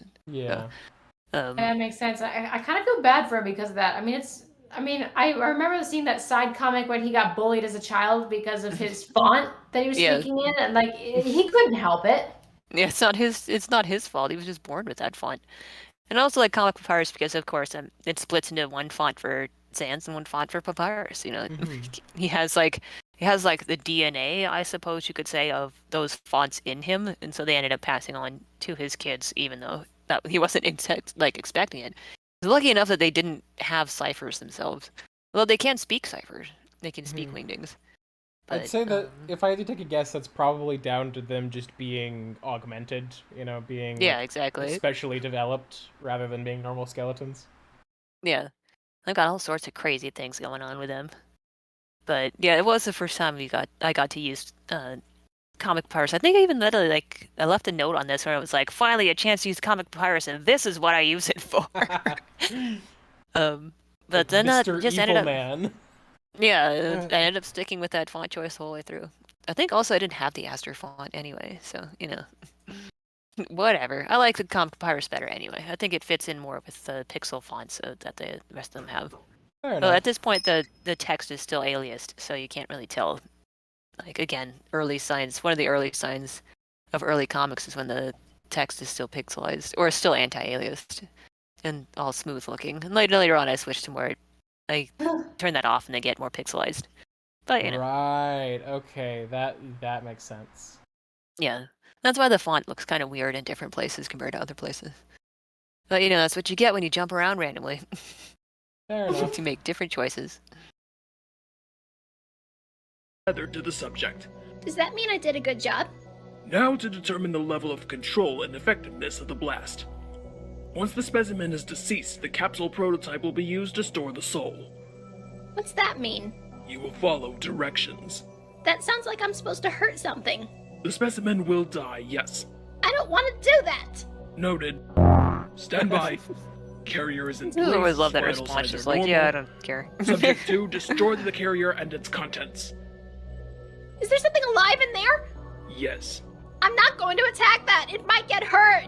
That is the point. That's awful! I'm not going to do that! Subject 2, you will follow His face directions. looks so weird No! here. I'm not going to kill anything! If I was gonna remaster I it will again, not I would just repeat redraw his myself. face in this comic. No! This looks really I strange. refuse! I think it works, If you honestly. will not follow directions, Subject 2, There will be consequences. there will be consequences. No! No! Leave him alone! All it will take is one touch. You will follow directions. I won't! I won't! I'm not going to do it! You can't make me do it! I'm not going to kill anything! I'm not! I won't!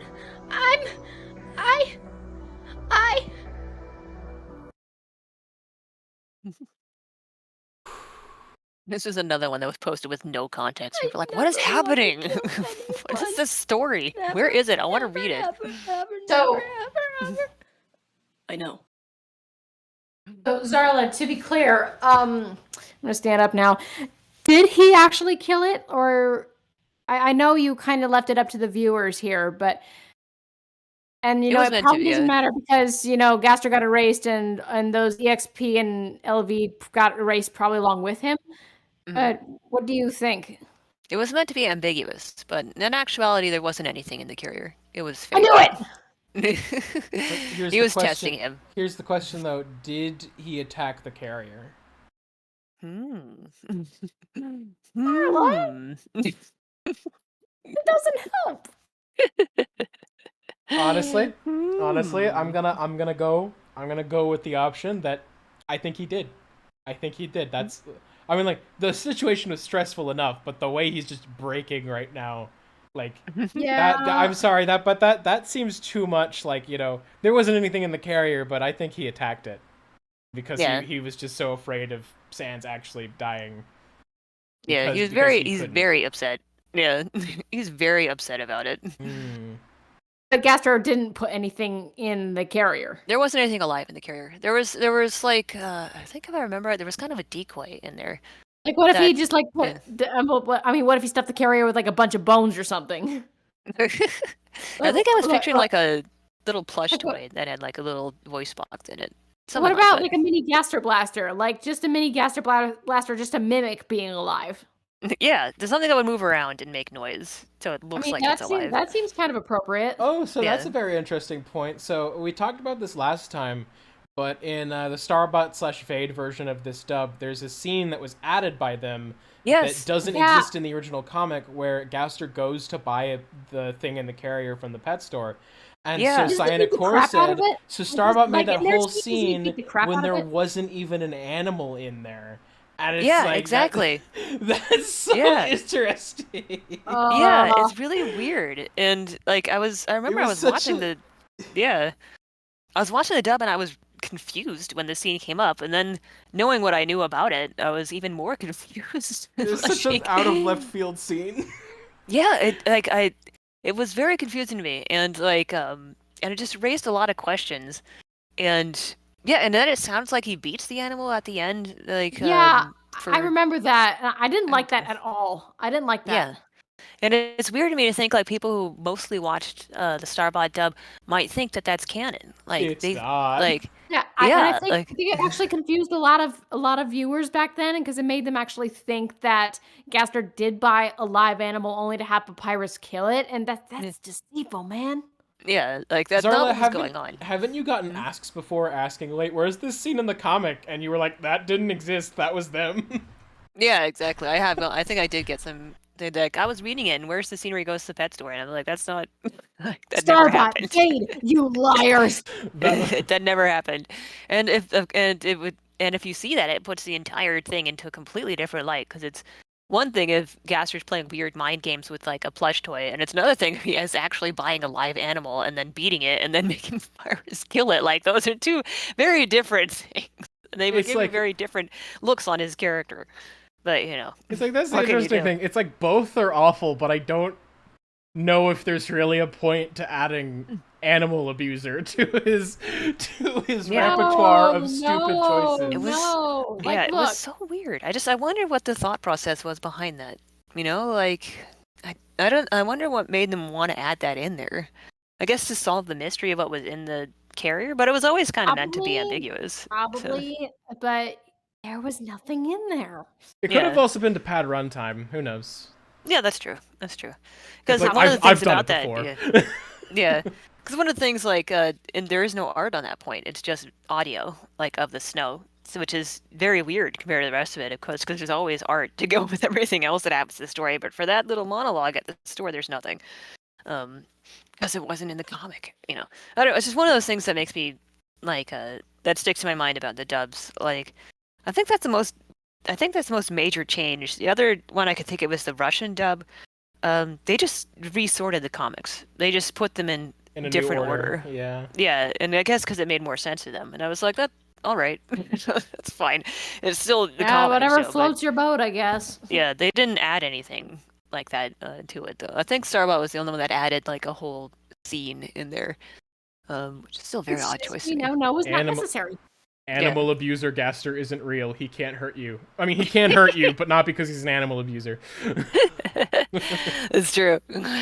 It's just it's very odd. And Then I do think he might as well. I mean, since I guess in Starbot and Vade's case, you know, because he like tortured an animal and tortured children, he's just like the Grandmaster from not the Grandmaster, but the villain from Guardians of the Galaxy 3. He just stoops that low. Oh, the Grand Evolutionary, yeah. Yes, the evolutionary. Thank you. He's no. it was just an interesting narrative choice to me. Like Don't I speak of that. ended up thinking a lot about why, you know, why would somebody do that? Why would somebody add that aspect to this? You know, what void did they want to fill? Like that was some of my thought process about it. I was just trying to analyze it. Okay, so Shargon donated another 2 Australian dollary dues and asked, but what about the blue soul in the cage? Yeah, that's Probably just- the hardest part about that. Like Probably that's just an always the part. illusion. Yeah, that's always the part that sticks in my head, because I always felt like blue magic only works on living things. That was my personal thing, and that's the real problem with that thing, because it's like there's nothing in there. But how does he lift it then? That's the thing I get stuck on. So like I still can't quite come up with a good explanation for that. It's one of those little snags that really sticks in my head that really bothers me. So And I wish there was a way I could explain it better, but So it's just as one of far those as you're inconsistencies. concerned, there isn't an actual animal in the case, but it's a bit of an inconsistency in that regard because you're not exactly sure how he would have done it. Yeah, exactly. Like Okay, where that that's fair. soul would have showed up, because again, that was a very early comic, and I don't think I'd worked out like the blue magic rules or something like that. Like there were still a lot of things that were kind of iffy. And now if I went back to it, I might actually, if I went back into it, I probably would take out the soul silhouette and I would just have it lifting up on like a platform rather than him lifting up with magic, and then that would solve the issue. But hindsight. So like, what can you do? But it is an inconsistency that does bother me. So Let's see. And- Rusiel says, I theorize that the Starbuck people thought that Gaster being passionate about the topic of murder meant that he killed for pleasure to become stronger. I could see I No. could come to that Oh. conclusion. I mean, it's not terribly like out of line conclusion. It's Yeah, like he yeah. talks about the topic of murder a lot, so I He honestly, does.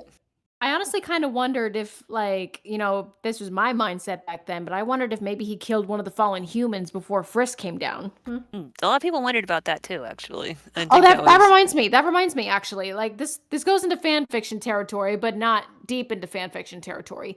Mhm. But Zarla, do you remember when I wrote Redeem Plates? Yes. Well, there was like a side story that explained like the breakup of Gaster with his love interest, and what caused the breakup was when Gaster had a moment of PTSD and killed one of the fallen human children, and the child that he killed actually had like the green soul, the kindness soul, and it's symbolic because he kills kindness, like he Right. killed the kindness in himself. Right. Yeah. Like I remember people speculating about that idea, like if he had killed the humans himself. I think like a few people suggested like why doesn't he why doesn't he kill the humans for Asgore? Or like if he did kill a human, what would he do with the soul? Because he wouldn't want to give it to Asgore. And I think if I remember right, if he did kill a human, because he wouldn't want to give the soul to Asgore because he doesn't want Asgore to actually get all the souls. So it's possible that he would have just kept the soul privately and like secretly and just messed with it to try and figure out ways to use it to break the Would barrier he that have- would not involve Asgore turning into a huge monster. So, Would he have absorbed the soul? Yeah, he would absolutely not want to do that. Like he couldn't. I don't think he could ever deal with the idea of absorbing a human soul into his body. It would really freak him out. He has such huge issues with humans. Like, and he'd be. To And have I think he's a. part of one be part of him would Yeah. no. Yeah, And, yeah, I guess that's a good point. Actually, never mind. Yeah, and then I think later on when he's talking to Asgore about it, he mentions that like because he has to work off the legends of people, of monsters and humans mixing together, and it mentions that like I think it mentions that like the control is shared between the two of them. Also another thing Yeah. he could not handle. Like he would not be able to. Yeah, I mean, Kara and Yeah. Asriel went through the same thing. Yeah. They shared a body, and the two souls warred against each other. It was because Asriel wouldn't attack the humans that was what got him killed. Yeah. And then the question is like, would he do that if it meant he would save Asgore? And then that's the real question. Like, and then you could Can you add more imagine angst to like it. a timeline where Gaster snaps and absorbs the 6 human souls and goes off against Frisk? Like, imagine a timeline like that. Like, what kind of monstrosity would Gaster turn into is the question. Yeah, that'd be very cool. Like you'd end up with sort of like a Photoshop flowy kind honestly- of situation, which would be very Well, neat. probably not like probably not like that, but reminds me. Hold on. Let's see. there's like a Photoshop Gaster, isn't there? Yeah. Hold on. I don't. In my mind, I don't think To me. Gaster would become like Photoshop Flowey. Like he would become like something of his own making. Like maybe like a combination of like a Reaper with like the Goop monster with wings. Yeah, I could definitely see aspects of the goo monster coming in through it, just for thematic, Honestly, I would thematic love to see your consistency. But interpretation of that. I would yeah, love to it's see what you would do difficult. with that.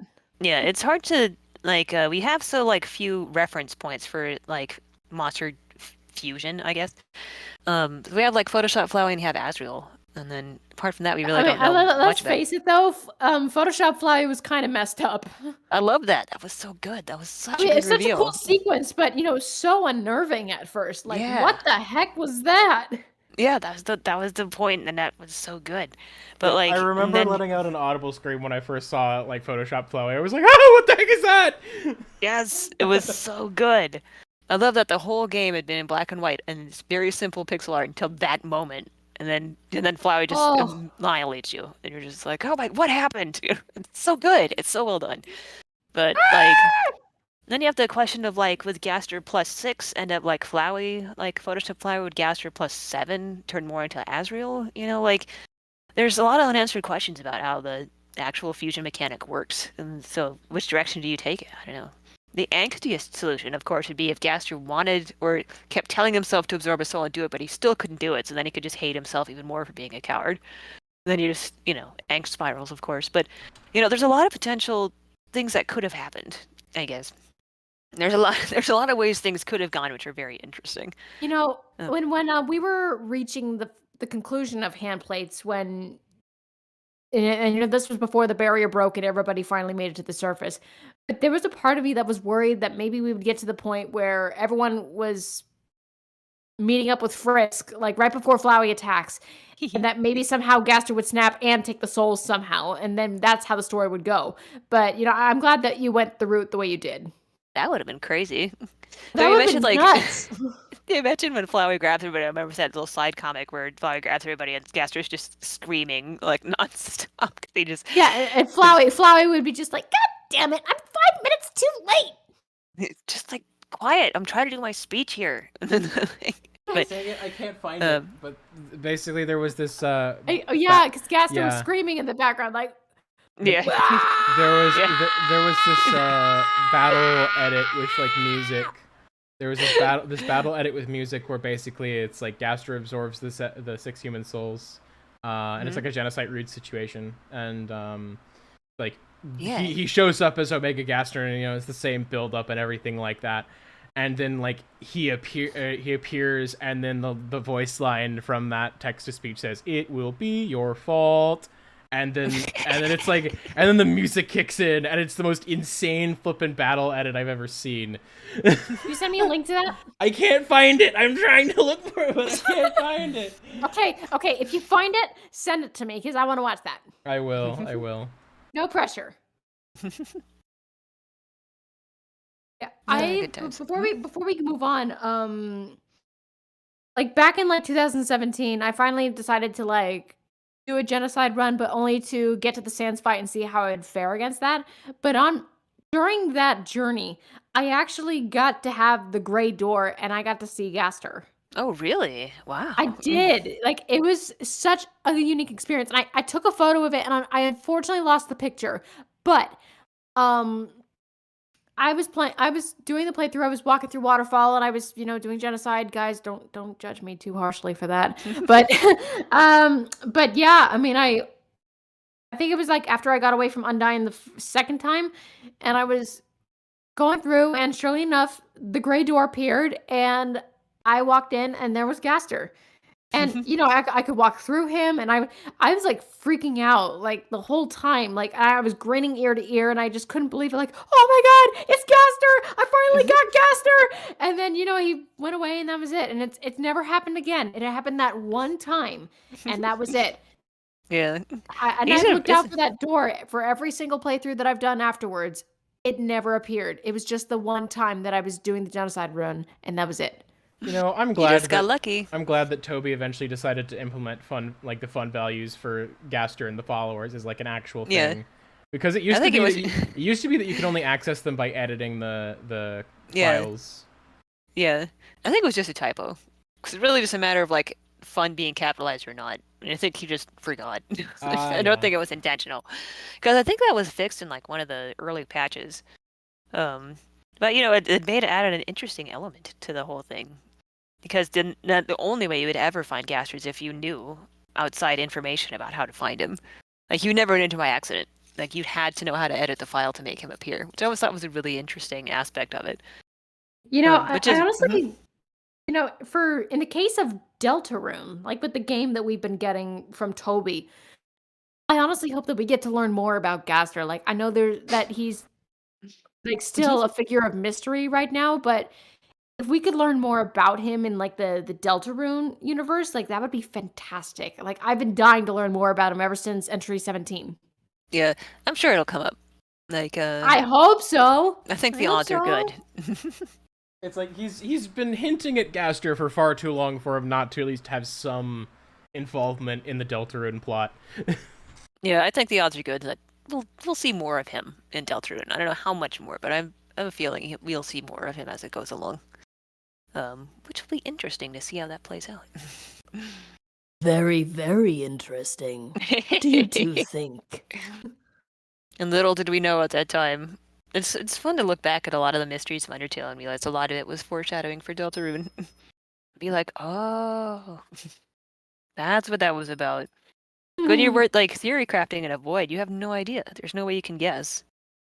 All right, It's shall just we interesting to me. move on? Yeah. Shall we proceed? Yes. All right, I'll press the play button. Oh, I know. never mind. I got Never it. mind. You got it. Bah!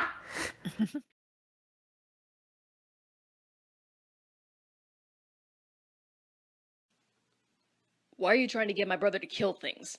Because it serves Ah, my yes, this chess purposes. one. Are you trying to make him more like you? Interesting theory, but he's too... Because he's too brave to ever be like you. That's an interesting choice of words. What do you know of bravery? I know that no matter how many awful things you do to us, or all the awful things you put us through, he refuses to give in. He looks at all your darkness and he only sees light. And you try to drag him down into it and he always says no. And that's braver than anything you've ever done or anything you'll ever do.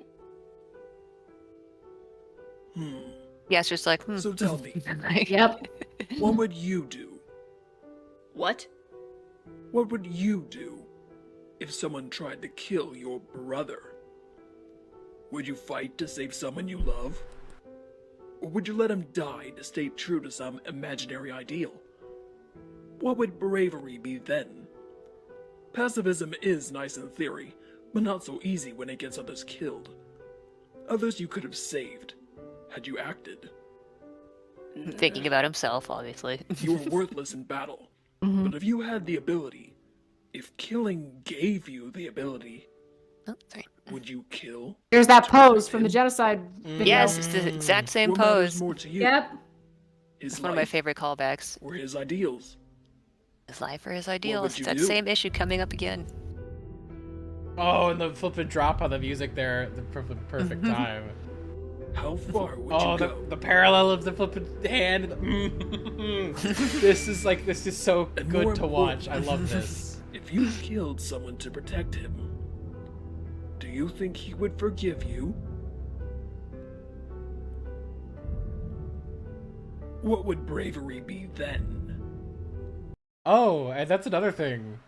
Is like if you killed someone to protect him, would he forgive you? And Sans ends up doing just that. I mean, he doesn't kill Gaster, but that is his intention, and he fully goes through with it. Oh yeah, he does, and he almost takes himself out too. Oh my god. There's so much fun foreshadowing in Like, this. I think Zarla, I think you said this, but when when Sans was pushing Gaster into the core, like he didn't expect to be saved. He didn't think Papyrus was going to snatch him in time. Yeah, he really thought he was going to die, but he was willing to sacrifice himself to kill Gaster. And Like, here's set Papyrus a free. good question though. Like if Sans had fallen into the core with Gaster, would Sans completely died on impact, or would he have gone into the void with Gaster? He would have gone into the void, I think. So Gotcha. Papyrus would have lived a life entirely alone, the poor thing. Oh, that would have sucked. It would have been very hard for him. But that never happened, so thank goodness. That's true. But here's another thing. I love how this is also a great, like, this whole progression of Gaster, like, prying into Sans and, like, breaking him down over time. and like showing this parallel between them also is like a great example of how a parent can pass down their trauma and their insecurities to their children.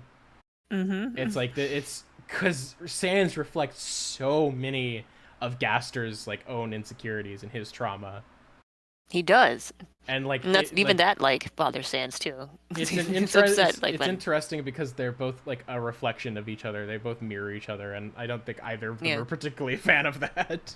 No, they both don't like that at all. Especially Sans really hates knowing or thinking that he's and Gaster are alike. It really bothers him. But they do have a lot of things in common. They do. Poor Sans, like, never really thought about this kind He's of thing. He's a better person than you. He always has been. You're not telling me anything I don't already know. What you don't understand is that it doesn't matter. Good, bad, it always comes down to the same principle. You kill, or you are killed. That can't be all there is. That's all that matters. You call it bravery, I call it stupidity. But either way, one day he will end up dead because of it. Yep. And whether or not you could have done something about it, that question will haunt you for however long you live afterwards.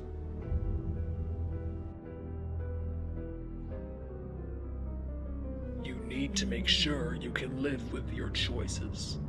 This is a real chess game that they're playing. Yeah, I was just about to annoying. I was just about to ask, where did the chess game come from? Like, how did you figure that out? Well, I liked the symbolism of it, but I also needed some kind of thing for them to be doing that wasn't Gaster like chopping them up. That would have them let them be able to talk calmly about something. No, I understand that. What I mean is how did you figure out the moves of the chess game? Yeah, it's based on a famous match. I think to it in the description of the comic. I think it was a match between Kasparov and maybe I never did learn how to play chess. I mean, I tried, but I never did get the hang of it. Bobby Fischer, I think. I don't know. It's based on a real match. The moves in it are very strange, but I paid attention and made sure that all of the pieces are in the right places and all of their moves correspond to real moves in the chess game.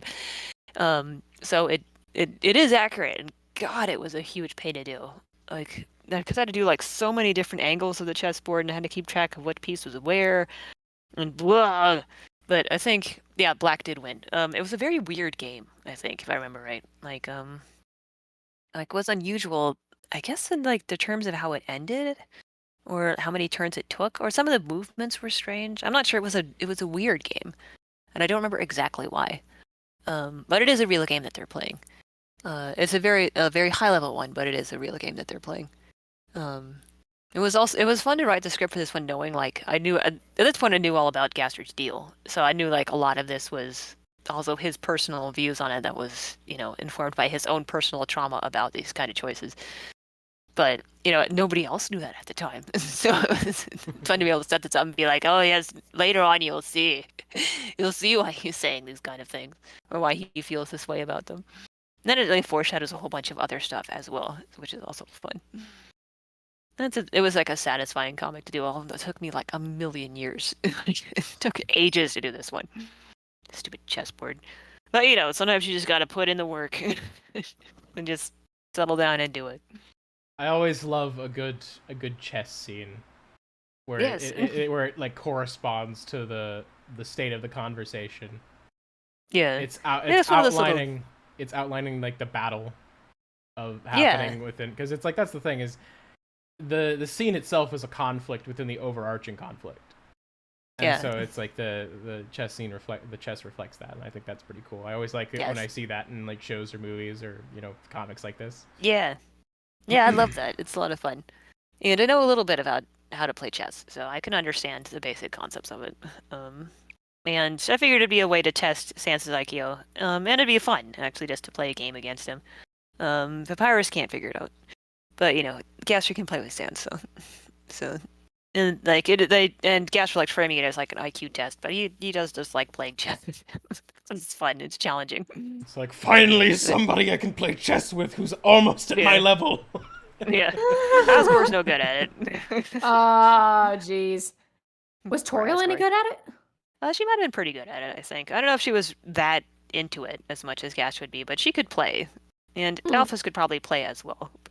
But Gaster would have been better than either of them, so... Something tells me I would lose and probably be distracted by some anime. Just gets distracted, or gets flustered whenever Gaster moves weirdly, and then she just loses track of what she was doing.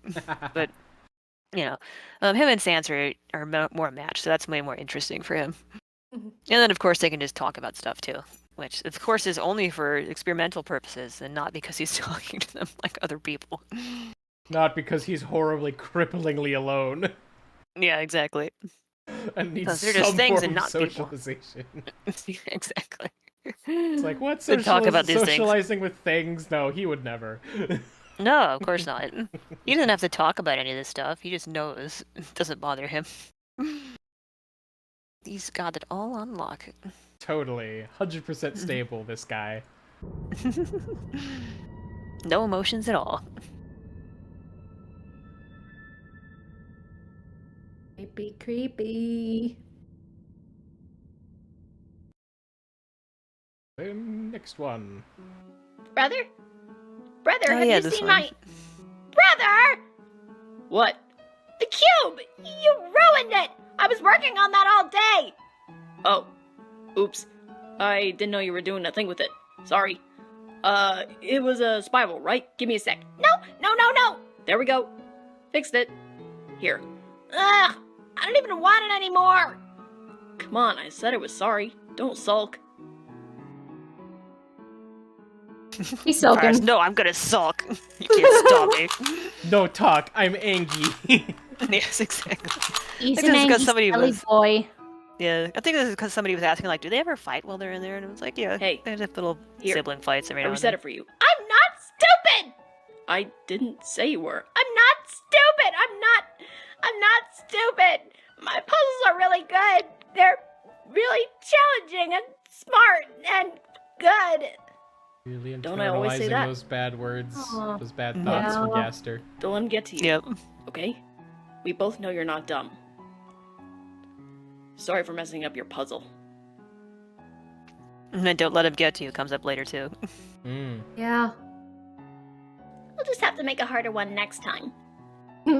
If I remember right, I wanted to do a comic along the idea that Papyrus was like insecure about being stupid, and I had a few drafts like lying around that I never really liked until I finally hit on this one, and I decided this one pretty much got the point that I wanted to get, but I can't remember what the other drafts were like.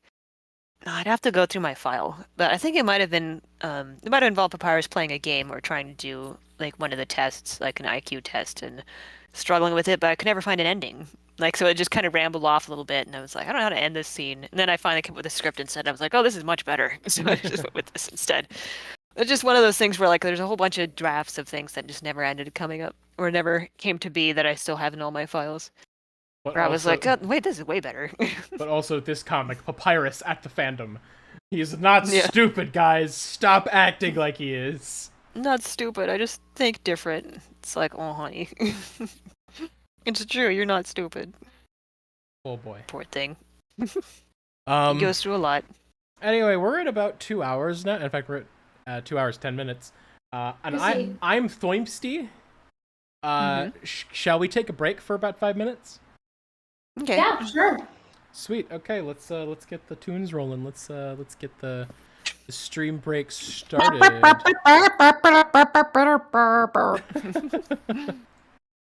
Oh, wait, get some let's see. more of this going. Oh, did I? Let's see. Okay. There we go. Okay. I'm gonna go get something to drink. I'll be right back. Okay. By the way, I'll you stick around for- guys are still on stream right now. We're just on the break screen. Okay. So no talking about any juicy secrets, or it'll end up on the internet. No, of course not. I don't know what you're talking about. Get your stinking drink. Ugh. I swear, if he jump scares me like last time, I'm gonna be mad. 'Cause he scared the crap out of me like twice in a row the last time we streamed together. Aw. Let me see. Yeah, Oof. he's good. On the So, ground. how are you? I'm hungry. I'm gonna Here. grab a little granola bar here. And Yeah, munch no on worries. I'll just wait here. that. I'll just have it by my computer, if you don't mind me eating. No, Sounds not like at all. I eating. mean, I was finishing a salad when we first started our stream, so I'm not gonna judge. Hadn't Granola had bar dinner. ASMR. What kind of granola bar? Is it It's something to Nutrigrain? eat. Is it Nutrigrain or? Oh, it's one of those kind bars, like dark chocolate cherry cashew or something. Ooh, that sounds tasty. Just a little one. I tend to You keep know it what near my kind of- computer whenever I'm like dying of hunger. You know what kind of bars that I just couldn't eat when I was a kid? Hmm? Newtons. I couldn't get myself to like them. I was never big into Fig Newtons either myself. Thank you. Finally, someone who gets it. Oh, but A seriously, lot of those my were- friends were into it though, but not me. like my friends liked them. I didn't like them so much. They were just, they were not my thing. And I think like the first time I ate one, I mistook it for a Nutrigrain bar, but it turned out to be a Fig Newton. I was just like, "Blah, what is this?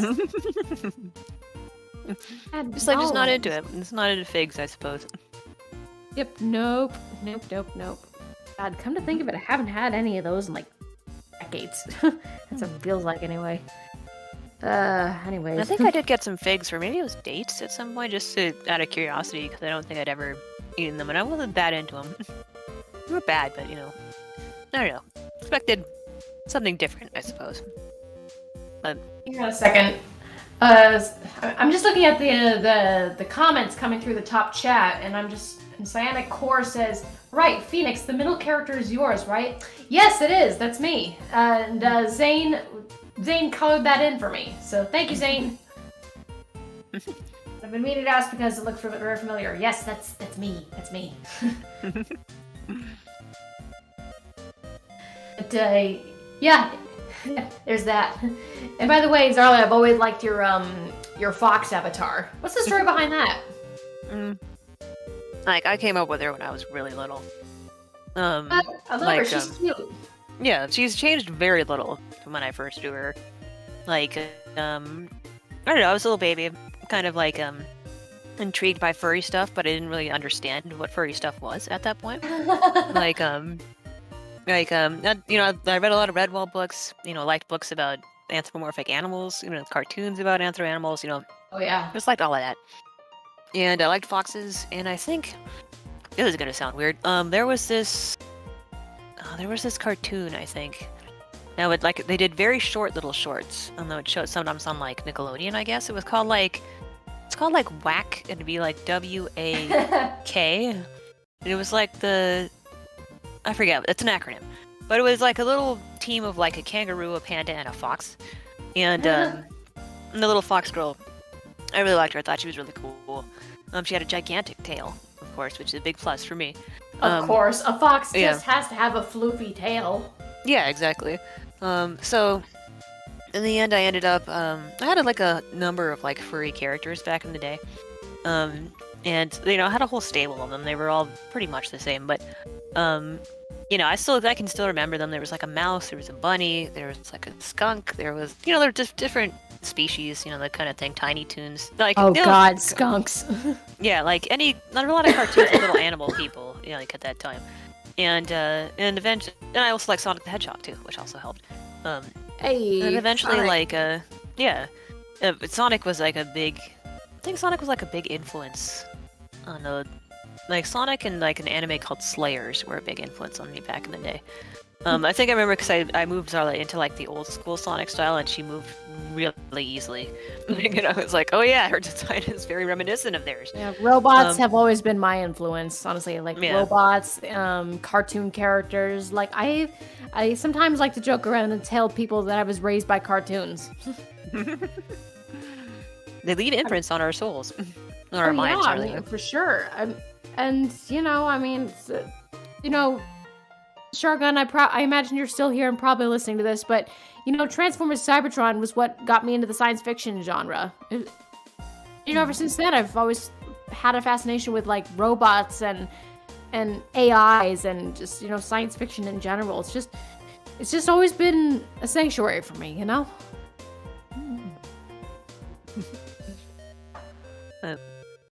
I've never been very good at drawing robots. It's very hard. I don't blame you. I mean, I've tried, and you know, it's exceedingly difficult. Like I can only do so much with it.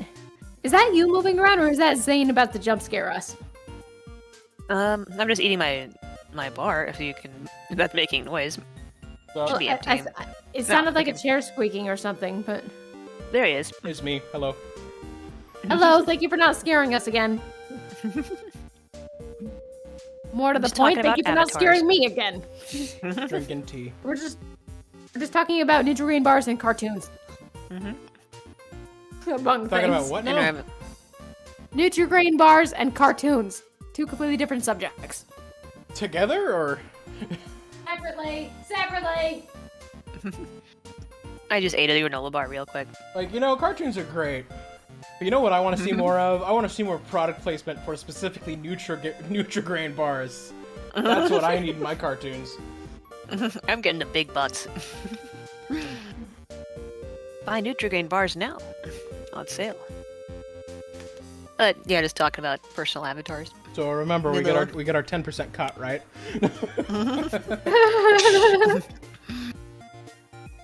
Not supposed to talk about that on air. Oh, I mean, what are you talking about? There's no money involved.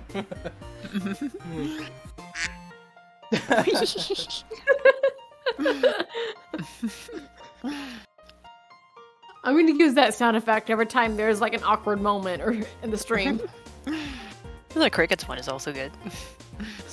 Yeah, I mean, classic crickets. Hello. Yeah. Oh, I'm so Yeah, but tired. I think, but I think my personal preference is the duck. Oh God. So, do you guys want to keep going? I'm more of a kind of guy. Maybe, you know, I really like the golf clap one. I use that often. Yeah. The golf I mean, clap that- is great. Yeah, you surprised me with that one last night, but I also like when the mood fits, of course. Definitely. But did you want to keep going, or? Yeah, I think we'll keep going unless anyone's got any objections. Okay. I'm just wondering, like, if there's like a time limit you want to hit, because the last one ran for like 5 hours. I know. Oh yeah, I don't think we want to do 5 hours. Yeah, Yeah. let's. I say we could run for a solid 3 hours and call it there. We're already. Like, what are we on? We're on 38, so literally one. Yeah, so it's right 2, now it's 2 hours and 3, 18 4, minutes. 5, so. 6, 7, 8. Yeah, so like 8 more episodes, and we'll have done the same amount as we did in the last one in less time. So yeah, Oh my because we God, made so it to eight- 23, so another 23 this time around. So Okay. 8 episodes. I think if we do 8 more episodes, that would take us to the point where Sans pushes or like pulls Gaster into the beam. So I think that's a good place to stop. Oh yeah, yeah. that'd be a vibe. Yeah, let's do that. Oh yeah, let's roll. massive man. damage, Do it. massive damage. Yeah, okay, let's go for that one. Yeah. My favorite scene. Weak point for massive damage. Okay, time to bring up the. Oh, thing that my again. face. That hurts. All right. So we continue go. then onward. Mhm. Hold on, wait. Let's go. Let's check the chat real quick. I just let's see. Let's see. Sarah's like, there's totally no money laundering scheme here. No. Yeah, definitely not. No, let's not talk about that. Let's see. Cyanic Core says, Phoenix Prime, there were other reasons your avatar seemed familiar too. It's apparently just a coincidence. It reminds me of another character. I'm assuming that's in the conversation beforehand? Yeah, we were back when Zarla and I were talking about our avatars. That's right. Mhm. Let's see. They were asking if my avatar was meant to represent me, and in fact, yes, it is. Yes. And once again, thank you for coloring that in for me because I very much appreciate it, and I love what you did with it. Let's see. Rusiel says, I look like a ghost. I'm sketching my Handplates fan art with this in the background. Nice. Let's see. Intrigued. Hold Good on. vibes, Dude. What did you say about ghosts? I was just saying that I look like a ghost. Oh wait. What do you mean you look like a ghost? Because in the first thumbnail, like for the first stream, like I was like my character was completely white compared to the rest of you guys. Oh, that's right. Yeah. Mm. Yeah, and then you fixed that for me, so thank you. I colorized it, and I fixed the line art a bit because it was a sketch before.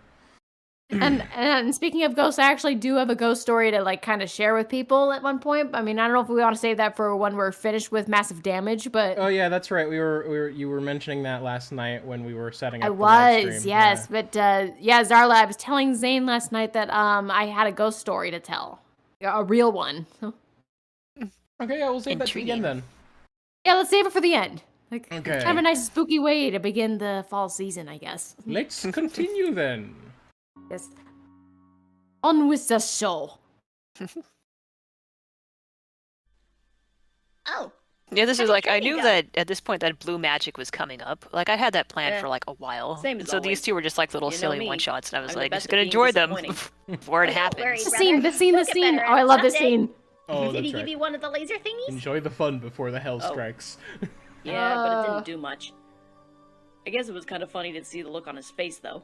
He really thought he was onto something. Sand's still It looks internalizing. like I can fail my way out of anything. Does it look like mine? Can I see it? I want to see. I'm not real good at it. Come on, I want to see. I want to see. Show me, show me, show me, show me, show me, show me, show me, show me. Okay. Okay. Yup, I love that little thing. that's It's it. so cute. Doesn't quite match up to yours, huh? Oh, It's so jeez. cute. Are I you love okay? it. I didn't tell it to. Oh, I love it. I love that so much. With his little blunt teeth. It's so cute. I love it. It's adorable. Why did he And then make he has me a like whole this? breakdown here. Why didn't he make me like you? What the? Oh. Yeah, you fast forwarded like half into the episode or the clip. I didn't touch anything. I didn't touch anything. That's weird. Gaster, what did you do? Nosferatu. Okay. I did not do anything. I'm completely innocent in this. Don't mind me. All right. Did you You record have a yourself scar playing on with a your neck. Rubik's Cube for that? Or What? No, You got a that's scar. sound effect. That's Right a sound here. effect. Okay. There's a little line. Oh. Oh, that's probably from when he did that thing. You know. Yeah, when you had the neck brace.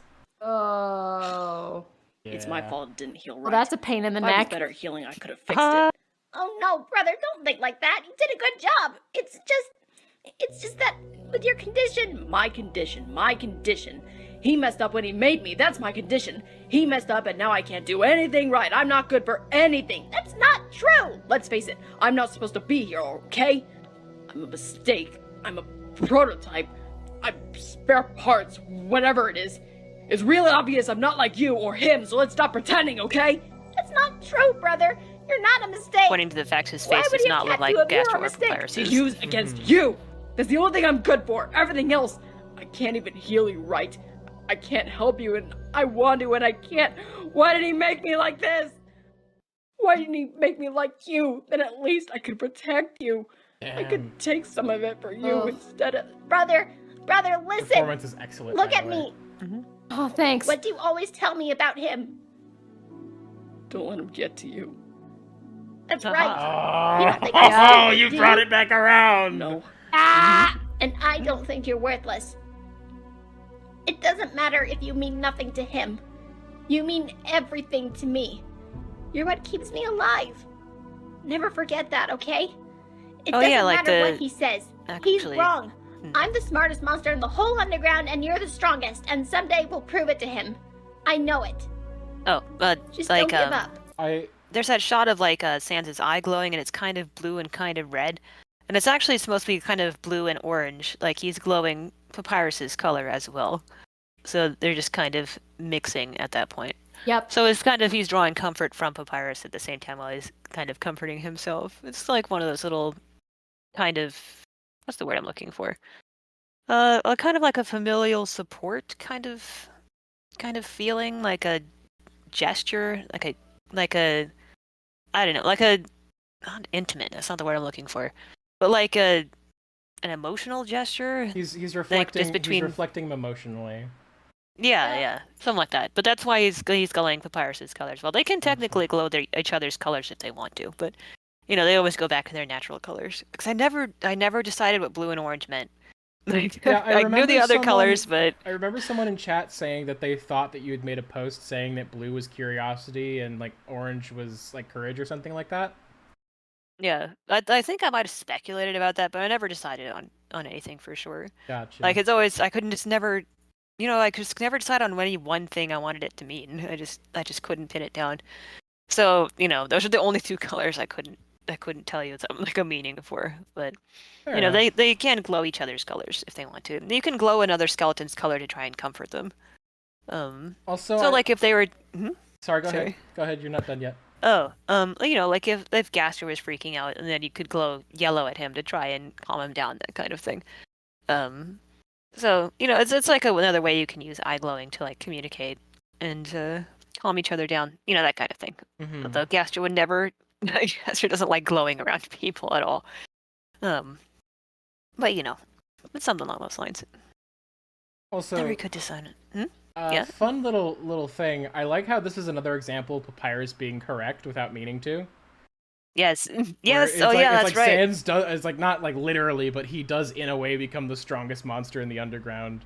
And Papyrus like more than proves his intelligence over multiple periods, both in the comic and in the game. So it's like Yes. I love how this just it ties in. It ties in so well. It's so tight. Yes. Yes. More foreshadowing. I really love doing that in the lab. There are so many opportunities for it too. It's great.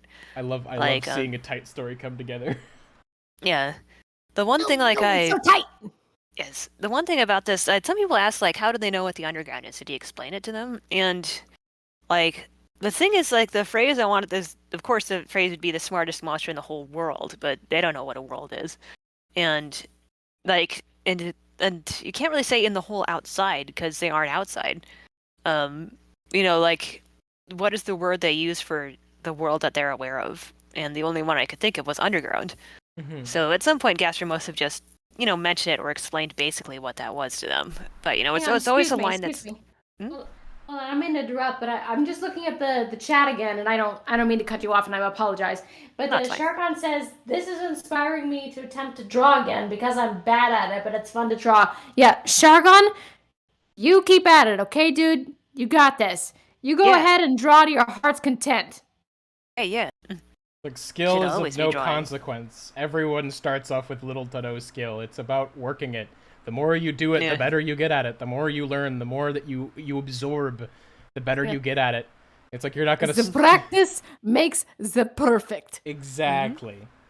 It's like do it because you enjoy doing it, because there are things you're passionate about that you want to convey. That's why you do Just do it! It's like the skill and knowledge of it will come later. That's how it works. Yeah. That's how it always works. Mm-hmm. Yep, just keep at it and, try again. Exactly. Keep at it, and you're going to get better every single time. Nothing is ever perfect. Nothing is ever perfect the first time around. Like, if you did things perfectly, you wouldn't be human. That's what people have told me before. Like, if you did everything perfectly, if you did everything right, you would not be human. And we don't do things perfectly. Like, sometimes we have to take a stumble before we walk properly, It's like, take it from someone who was really discouraged from art, like, very early in life, but eventually picked it up, like, thinking I was really bad at it, which, I mean, I was, no mincing words, but I kept going with it because there were things that I liked about it that I wanted to be able to do, and then eventually I got pretty decent at it, and I'm at a point where I'm really happy with my art, so it's like, and just keep working at it, eventually you'll hit your stride, Hell yeah. Just gotta keep at it. Anyways, well, this whole thing has been inspiring. Let us continue. Yes. Okay. And then they did prove it to him. Okay. Mm-hmm. In your face, Gaster.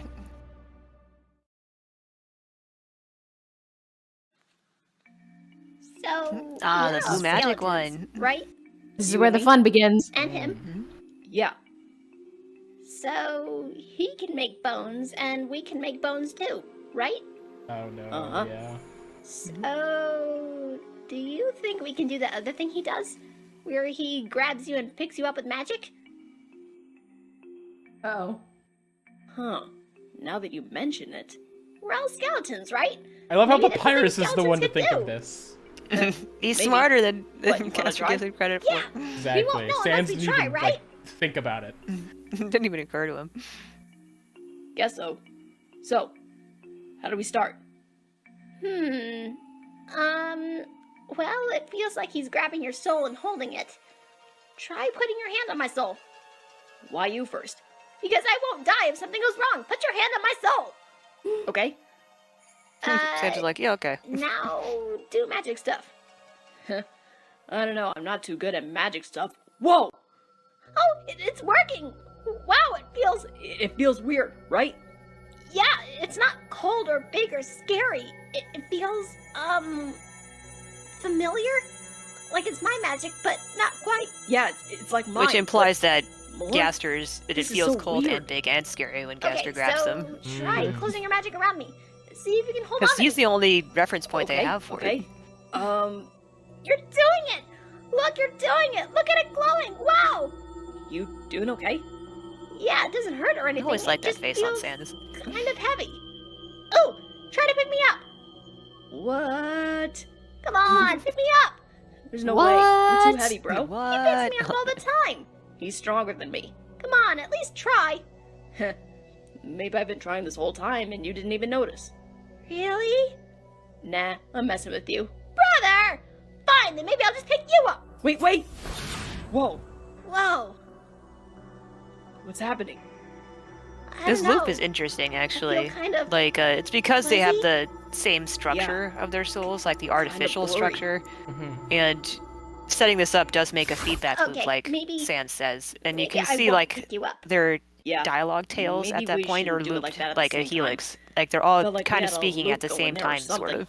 Yeah. So they are whatever kind of that like is, sort of won't overlapping pick you up. Hold in on. a sense at Yeah. that point. So Come on.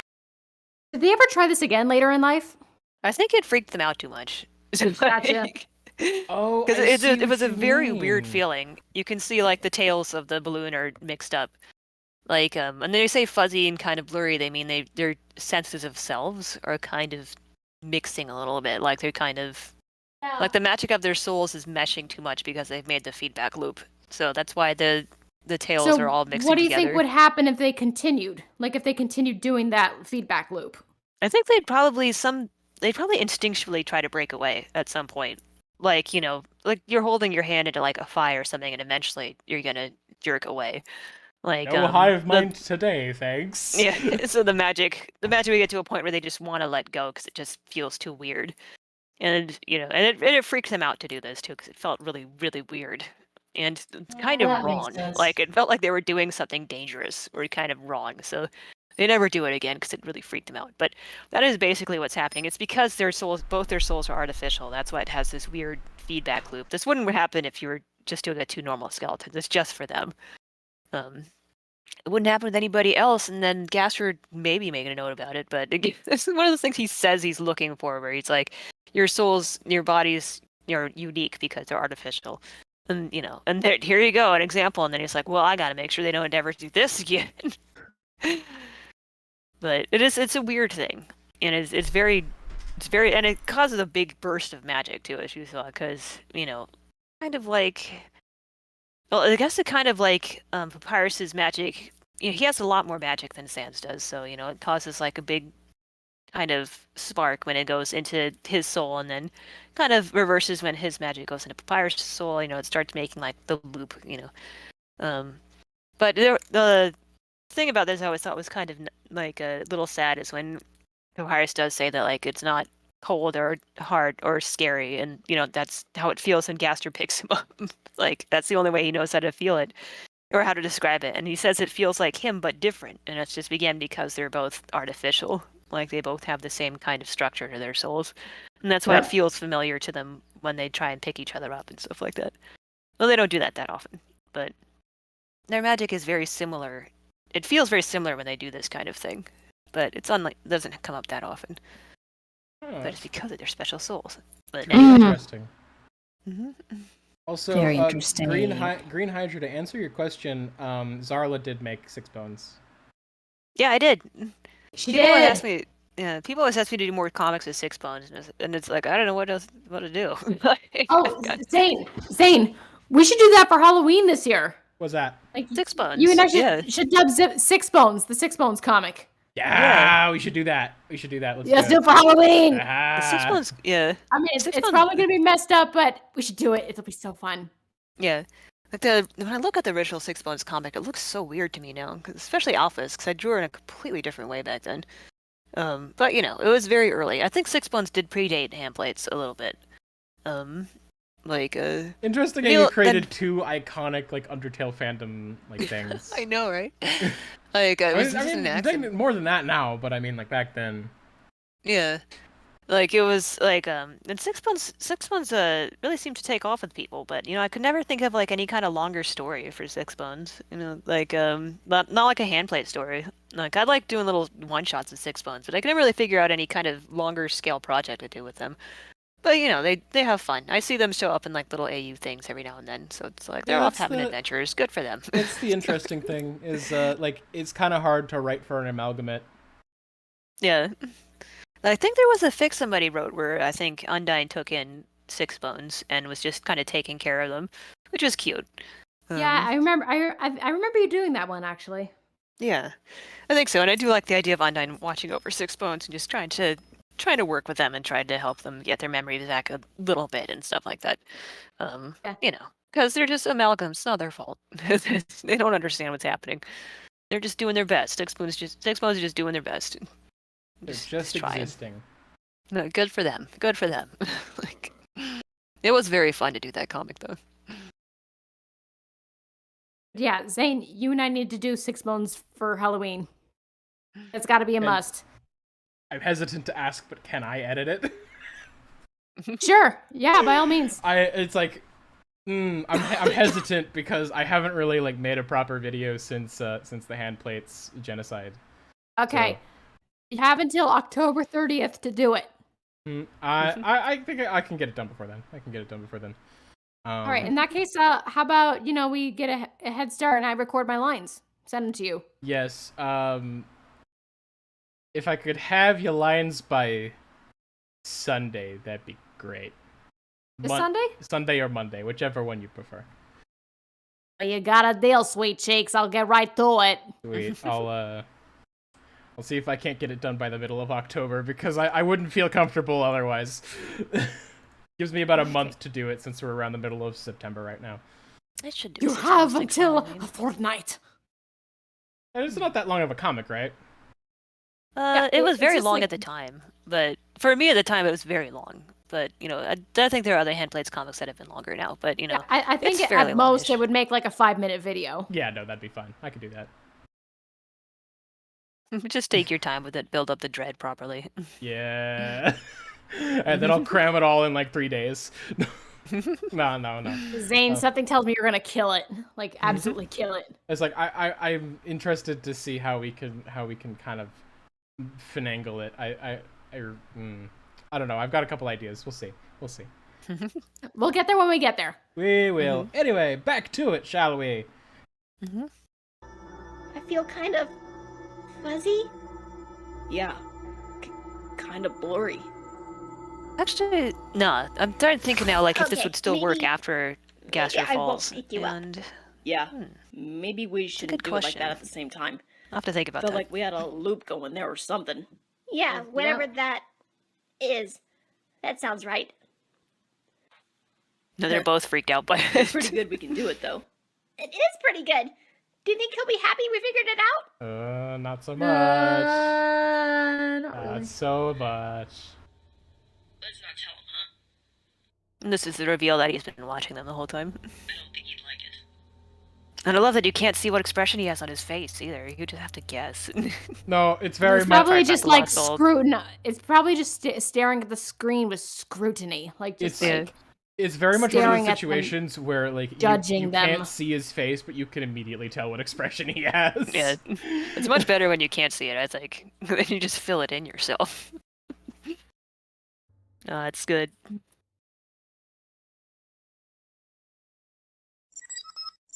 That's right. This could be considered overkill. God, this one took so long. Come with me. I know the two of you have been experimenting with blue magic. Spaghettios. Blue? Yes, that is the color associated with the ability. It makes sense that you both would be able to use it. You inherited it from me.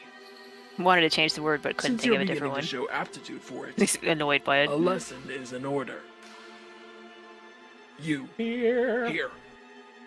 Blue magic allows a soul to be affected by gravity, the source of the heavy feeling you no doubt experience every time I pick either of you up. Now, those truly adept at blue magic can take hold of the soul and move it as they please. With my expertise, I barely have to exert any effort at all to lift and move either of you. Because I'm really good at it. I'm the best To at the it. point. Should either of you ever even think of using blue magic on me, for any reason, there will be consequences. No, stop! As you can see, at this level, I do not need to raise traps in the walls to inflict significant damage.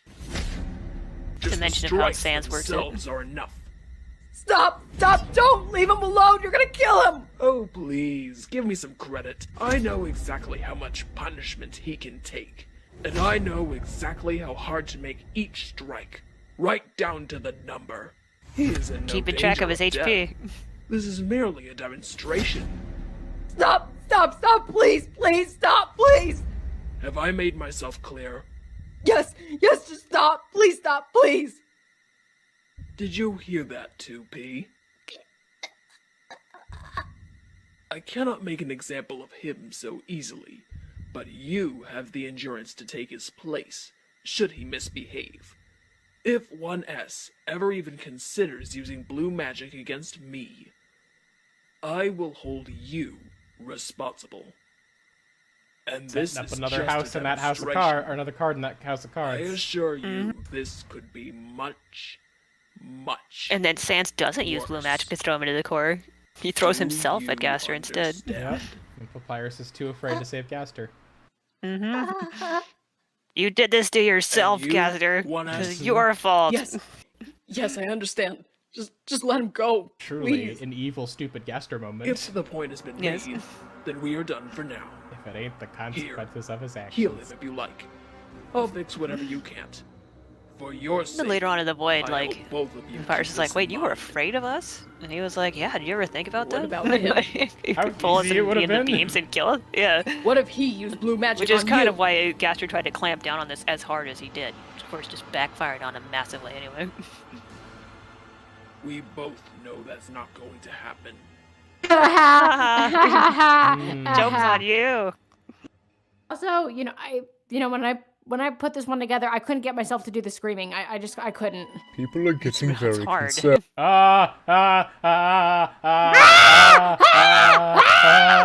I wasn't ready. I forgot it. I wasn't ready. Okay. I remember like I set this one up deliberately after the last one because I knew the last one was awful and people were gonna hate him. And so I was like, okay, I gotta make sure to set up that he is going to get erased and will suffer from what he's done. Which is where this one comes in, which is why it's also called what they call foreshadowing as well. So it's kind of setting up the like, this is where Gaster's gonna go. He's gonna go right into the core. And he's gonna be gone. So Like, just here's keep that in Gaster's mind. hell punishment. Yes, it's Yep. coming up. Now, of course, Yes. this is still when I was doing Asgore's horns. It's a smooth line. Eventually, I end up doing the little kinks in it, but here it's still smooth. Anyway, sorry. Go ahead. Oh, I'm not ready. Okay, here we go. And I know, and we're working on it. The surge is. Hey! I need to talk to you. oh, hello there. Something on your mind? Your Majesty, I thought this meeting was for approved staff only. It is. It's in Asgore's house. Now, guys. I can always make time for a concerned citizen. That little What's on your mouse guy mind, is my from friend? from I The wanna Lost talk Mind about of the core. Dr. Brain. It was Yes? an old puzzle What game from about DOS. People don't feel safe in there. We're always understaffed, I was and people actually- are worried about falling in. I was actually going to use the Falling in? mole that shows up in the especially because the place is always hotel, chock-full. in the Metaton Hotel. But when I checked the mole's dialogue, it did not fit at all. Like, I was mixing up his dialogue with somebody else. Like, the mole is really cheery. He doesn't have this kind of New York accent like this mouse does. So I was like, well, I can't use the mole. I can't. And so I went through like a bunch of the Undertale NPCs, and I was like, none of them would work for this. Then finally, I was like, I just need a little guy that can come in, and then I thought about The Lost Mind of Dr. Brain, and I was like, oh, I could bring in, just a little guy. I'll bring in Rathbone, it'll be fine. And then I did the little mouse, which it just really amused me because he's so tiny compared to the rest of them. But yeah, go ahead, sorry. Oh yeah, and then the mouse mentions that the place is shuffling around, which is reference to the game because the inside of the core is always moving around, like from what Alpha says. Perpetual moving puzzle box. Which it seems like exactly the kind of thing Gaster would do because he's so proud of his puzzles and his puzzle ancestry, and he doesn't care about you plebes who don't appreciate his beautiful designs. I love it. He's an artiste. Exactly, you don't appreciate it. Also, it's a little bit of a reference to like a later on. I think when you call Papyrus and Snowden at one point, he mentions that like Asgore put in some rules about like you can't have deadly spike traps, and you have to like have notices about like, you know, traps that will kill you. And Fires is like, that's so lame. You know, what good spike trap is good for a kid? They need some danger in their lives. So it was like, Oh jeez. Yeah. which Jeez. which is Like really father I like thought it was, son. yeah, I really thought it was really cute, and I was like, I should give that to Gaster too. He can have that tendency and pass it on to Papyrus. So Like father like son. yeah, because Papyrus like dangerous traps, so Gaster should as well. So, Back in my day, we put pitfall spike traps everywhere. A lot Yes. of people died. I kind of see why we don't do it anymore now. yes, it was so cute. And then Asgore's the one who's like, no, we shouldn't do that. And Far's like, that's so lame. Around for no good reason.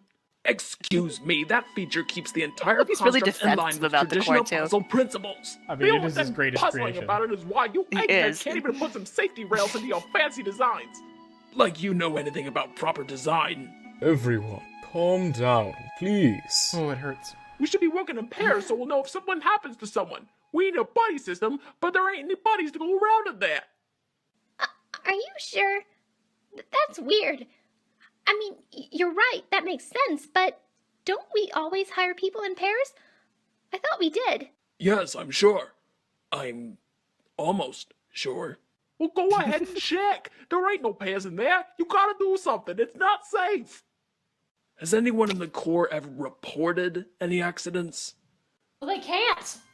Well, To set this no, up somehow, but it this is the could best way I happen. thought it could do it. Because you have to set up the fact the core erases people, and it's like, that's And if difficult someone to fell just in, get they're not gonna across. be able to report it, are they, smart guy? No, but there's the we tarot would have definitely fractal. heard from their families, or their My friends, friend Jazz or made their the tarot partners, fractal. or anyone else who cared about them. Love that design. Sorry, what was that? Oh, that monster is the tarot fractal. My friend Jazz made that design. I asked her, I was like, I need a monster to throw into the core. Can you give me one? It's She was I like, need I a got a monster million. to kill. You got any ideas? like, yeah, and Oh, she's like, I got a God. million monsters. And then she pulled out tarot fractal, and I was like, this is perfect. Hey, thanks for the monster. Yeet. Yeet. Tarot Cyanic- fractals living. Cyanic Core asked Zane, do you dislike your Asgore voice? No, just my early Asgore voice. It's like, Now when I do my Asgore voice, it's more down here, and it's got a good timbre to it. but in this, I'm doing this, and my audio quality was awful too. Like, you know, Phoenix's wasn't great at this point, but mine was even worse. So it's like, you know, it is not nice listening back to this. I'm much more proud of my later. Now you know how I Stuff. feel. Yeah, this is what they talk about experience. You know, you just Yeah, have exactly. to keep doing stuff, and then you get into your groove, and you figure out where you fit. But you gotta get there first. You gotta Exactly. do the steps. That's the good thing, is if you're embarrassed by your earlier work, it means you've improved a lot. Anyway, let's continue. Yes. If someone fell into the Corps, we would know. Are you Tarot sure fractal's such a about fun that? design. Hi, pterodactyl. Hyson and Miffley. I just had to come up with something, so I just bison. And you said bison that has Just a pie because for a it ain't head. happened don't mean it won't happen. People could die in there. I'm not concerned about baseless hypotheticals. The benefits of the course Baseless far hypotheticals. outweigh. Hypotheticals? Why you? All right, Does everyone. not care. Calm It's so down, funny to me. please. Thank you for coming to talk to me about this. I will take your concerns very seriously.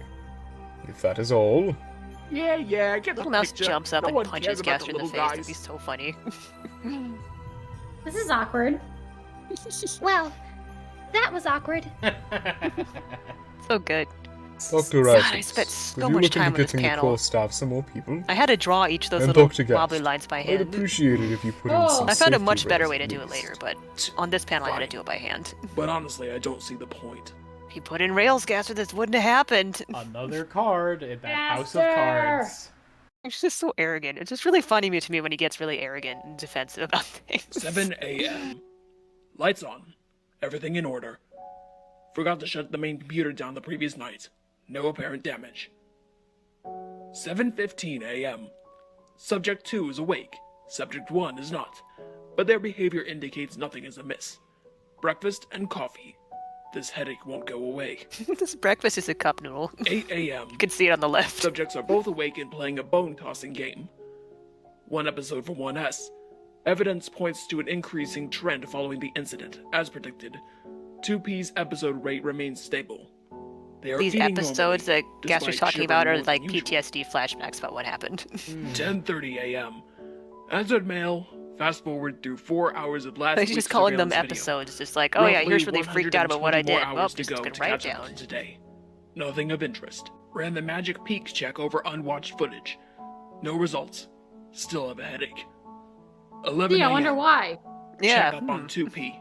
He's healing very well. I'm sorry. Quiet. Be quiet. He did not say anything. Yes, sure. 11:30 a.m. My notes are very Blue objective. magic. Definitely. The panic attacks when they are picked up are growing shorter. 2Ps are worse than 1Ss, as predicted. Continued exposure should reduce the duration, though they are very obedient now to avoid being picked up, so it's not a priority. No there's threats the or door again. manufactured situation I can managed to get bring them it back. blue magic Oh, yeah. themselves. 2Ps It's rare burst that I got into to do that, I hysterical forgot. tears. 1S shuts down into a near catatonic state. Success. Asshole. 12 p.m. Smoke break. 12:37 a.m. Call with Elvis to discuss core readings and development. Anomalous readings That was my continue to bad. plague me. That was my bad. Core is functioning, but The it could anomalous be readings better. are when people fall Must in. figure out improvements. This keeps happening. 2:08 p.m. Forgot to eat. Little progress. Like they were Dead freaking subjects. out about the blue Still magic, eating and now they're normally. okay. It's been a couple hours. They just shake it 3 off. p.m. They're used to this. Blaster tests. When the two of them hold hands, He's a little 2P's mannequin. magic output is greatly increased. 1S's damage output remains capped, however, no matter how 2P tries to assist. Nothing seems capable of breaking 1S's limitations. He's like a black hole when it comes to magic. It'd be fascinating if it weren't so annoying. It's like what happens whenever you They multiply ended something up by fighting one. when 1S tried to zap me, Still the as same. predicted, and 2P interceded. I wasn't in the mood to mediate, so I've separated them until they calm down. 4:05 p.m. Still have a headache. 4:15 p.m. Smoke break. Forget how many times 6:15 Gaster ends up PM. smoking during this day. Progress made with DTEM IDF theory. Cooling conveyance. Oh yeah, is this nearly is the thing I complete. noticed. Like Still can't figure out like what's wrong with the DTEM core. and IDF are My supposed personal to be magic separate signature- things that he's working on.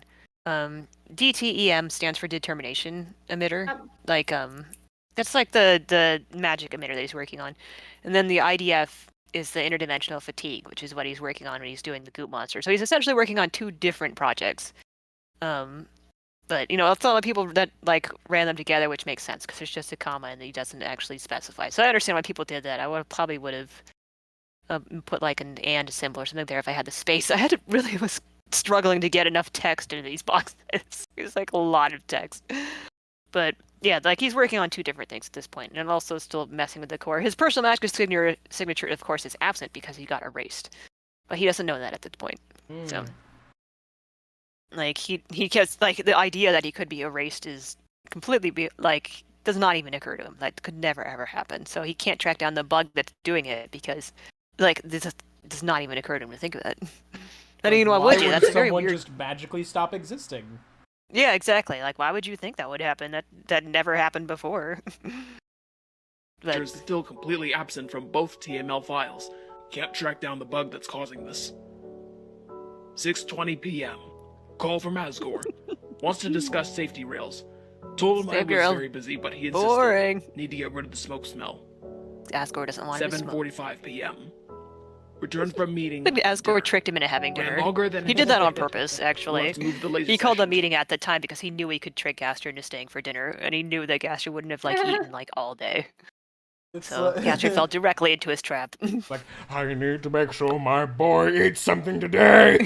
I know he's not eating. He never does. Sorry for being an angsty teenager. I can't eat. I'm not hungry. And then he just deliberately lingered and oh, I guess it's dinner time. I'm gonna make dinner. Why don't you stay for dinner? And Gaster's like, I gotta work. And he's like, no, stay for dinner. And Gaster's like, fine.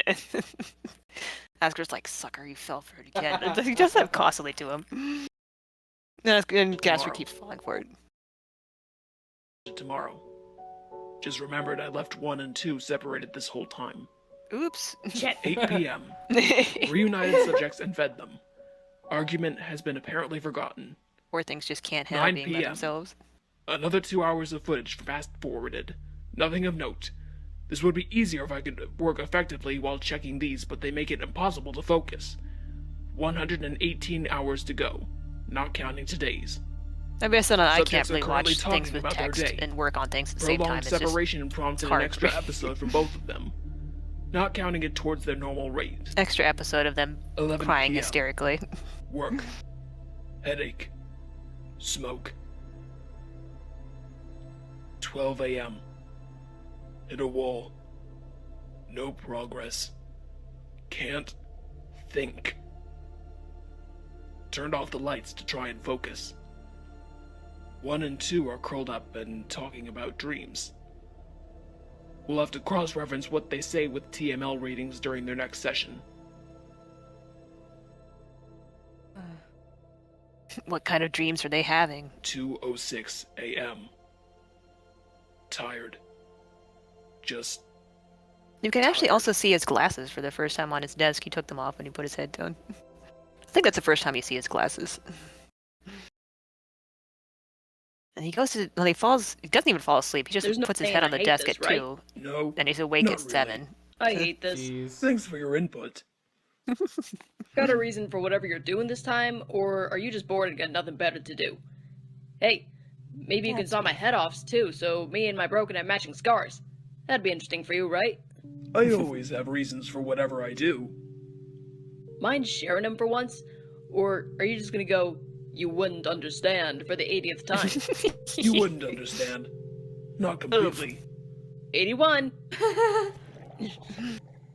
No, even in this situation, I love when Sans is a smart ass. I love that too. I like his just being a smart mouth. It's fun. Sans does that no matter what the situation is. So always makes inappropriate comments.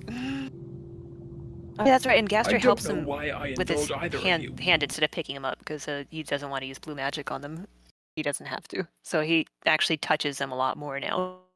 Because he has to move them and help them and pick them up and do stuff by hand. Which has unintended side effects. Whoopsie doopsie. Again, Gaster just digging his own grave. It's of no use to me in the long run. It's probably detrimental, honestly. Then he does it anyway. Hey, what are we gonna do? I always like this panel. Huh? Nothing.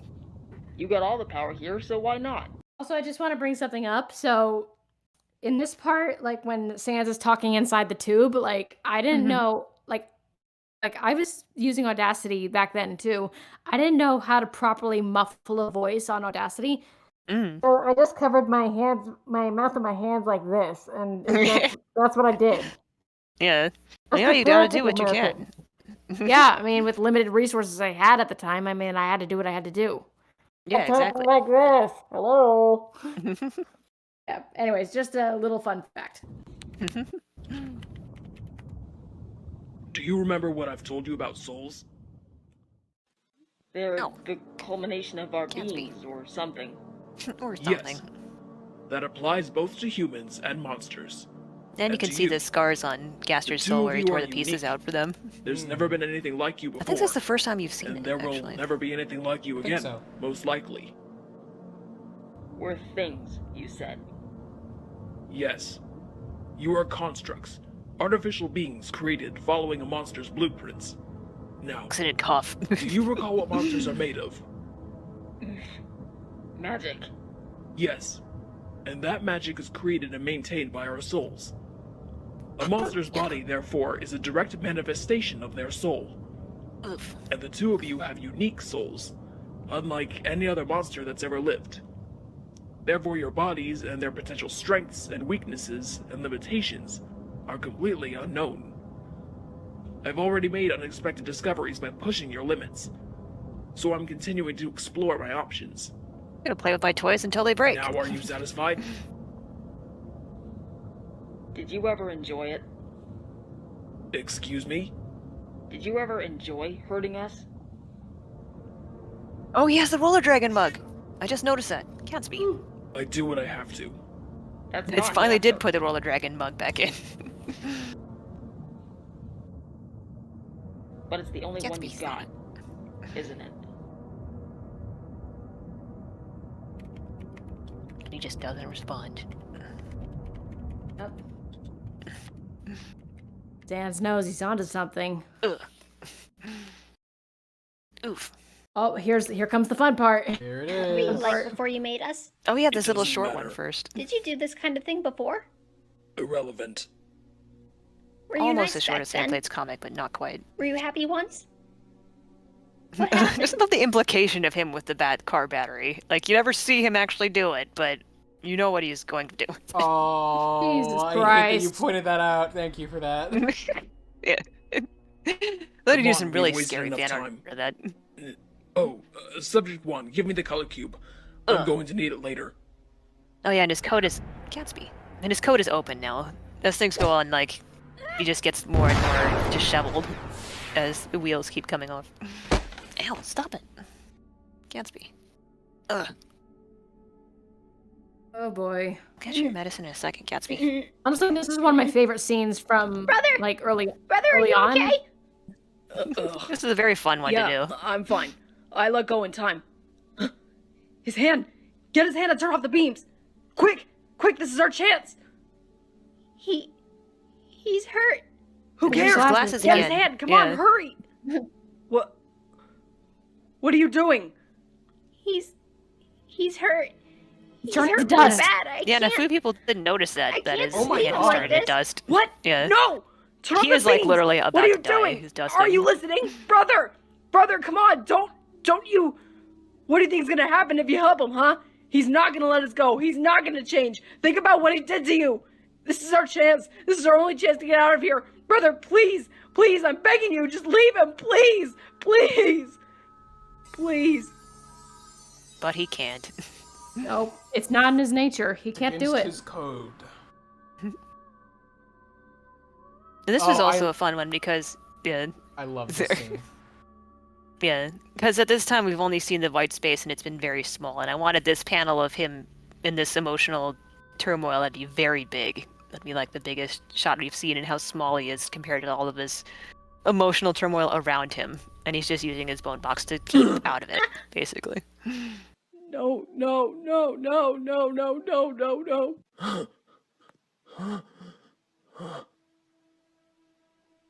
Why? Why did you do that? You were hurt. And also confirmation that he is I also a couldn't skeleton. just- I don't think we've ever You seen the rest of his couldn't. body till this point. I can't believe it. And aside from his Even when neck, it cost his you hands. everything, still. Yeah. Still, you. I I don't understand. After everything I've. Where does that blind, unthinking kindness come from? Gaster never Well, understands this. you made me, so it must have come from you, right? Oh man. Just like punches him in the chest. Oh, Minus 99999. Because that's exactly the kid he used You to be. don't I don't know understand. what happened Yeah. and ruined it all. You really don't understand Yeah. at all. A human would have escaped. A human would have let me die. Your mercy is gonna get you killed. Not wrong. You may get us all killed. Oh. That's This the is one of worst the part. turning points.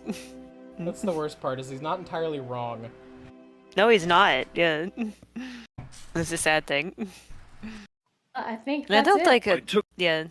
like a few people I know speculated about what would have happened if Gaster had actually died there. Like, would they be able would they be able to get out? Like, would they be able to unlock the doors? Would they just starve down there? You know, of course, Sans wasn't really thinking that far ahead, honestly. It was But he very. just wanted to get out. It was a very It was gotta very- do it now moment. Yeah, exactly. And Sans was planning to just take Gaster's hand and use that to open the doors, and then after that, it was just like improvise. But it is an interesting thought, like what would have happened if like Gaster had actually died there. Like the story would have gone in a very different direction. But there's a lot of junctions in this where things could have gone in very different directions. That was a fun page to do. Wow. Yeah. My cat wants his medicine. I don't know if you've been hearing him meowing at me. Isn't that right, Gatsby? You want to go do that? Yeah. You said you wanted to call it there? It's been about 3 hours, hasn't it? Yeah, think so. Phoenix was gonna tell the ghost story, and then we're gonna call it. Oh yeah, there. that's right. Yeah. Yeah, hang on. How far are we into the stream now? I gotta fucking scroll up. where- Yep, where- 3 hours and 60 minutes. Yeah. Okay. Okay, so ghost story. I think I owe this to quite a few people. So, I know we all have a different stance on ghosts. Like, some people believe in ghosts, some people don't. Mhm. But I actually had an experience where yeah, I know it sounds crazy. And it sounds kind of crazy when I say it out loud, or believe me, I get it. But I actually had an experience about 2 years ago that completely changed my perspective on ghosts because I saw one. Like, I saw one clean as day. So, I used to work in a coffee shop in my town. And in our coffee shop, we have a basement. So, you go down the stairs and you hang a left, right? You hang a left and you enter this room. And the first thing you see upon entering the room is like this ice machine. And next to the ice machine is the manager's desk. And then there's like shelves upon shelves of like, cups and napkins and paper towels and food, just basically everything that we need to keep the shop going. Yeah. So one day during the summer, I was working with my friend Grace. And we ran out of a couple flavored syrup bottles that we needed for, our lattes. And so she asked me to go downstairs to get some more. And so, yeah, I volunteered and I, was just minding my own business and everything was quiet. So I wasn't worried about people coming in. So I go downstairs and I hang a left. And of course, the first thing I see is the ice machine and something next to it. And right next to the ice machine, I kid you not, and I saw this in the corner of my eye, clear as day, as if a real person was standing there. What I see is a shadow figure of a little boy on his knees and hunched over with his hands covering his head. And it honestly looked like this little boy was trying to like protect himself from something, like maybe from like an abusive adult or maybe from a cave-in. Like he just looked so scared, just kneeling there on that spot, just hunched up and curled up into a tight ball. And so I just did like a double take and he was gone. And now, mind you, he was in a spot where there's no shadow at all. Okay. And I just kind of looked around for a minute and I was just like, is someone down here? So, I didn't stick around. I just got what I was looking for and I went back upstairs. Right. If you think that's crazy, then a couple hours later, like fast forward to like 2 hours later, like we're getting close to closing time. And I told my friend Grace about my experience and about what I saw down there. And like, I was like, I saw like a shadow figure go. I think I saw a real ghost down there by the ice machine. And she turns to me with this look of shock on her face. Like she's like white at this point. And she's like, you saw it too? And I'm like, excuse me? And she's like, come downstairs with me for a minute. And so we both go downstairs to the basement. We walk up to the ice machine. She points to the exact same spot where I saw the little boy. And she goes, it was right here, right? And I was like, yes, how did you know? And she goes, well, I didn't see a figure there, but I did see a shadow there and it wasn't supposed to be there. Intriguing. Yeah, I give myself goosebumps just thinking about that. I actually told the story to my boss like 2 days ago. Because, sometimes they like to hear about some of my stories from, past jobs. And my boss, he looks at me after I told him all this, and he's completely stunned at this point. He's like, I do some construction work as a part-time thing, like, and in my experience, I've been able to like debunk some hauntings that have happened in other people's houses. Like maybe some things happen because of like a draft in the house. But what you just told me, I literally can't explain that. Ooh. Spooky. Yeah, I mean that's pretty nutty, but there you have it. Gatsby. Ah, he's clawing at me now. He really wants his medicine. Stop it. But, Oh, I've got a Am I little Gatsby? ghost story too. It's not as interesting as that one. Mhm. Well, I still want to hear it. Okay, so in my younger years, me and my family, we moved around a lot. It was just kind of the reality of things. But at one point, for a number of years, we ended up in this fairly large house. It was pretty old. Yep. And when we moved in, or when we went to go see it the first time, we noticed some things that were odd.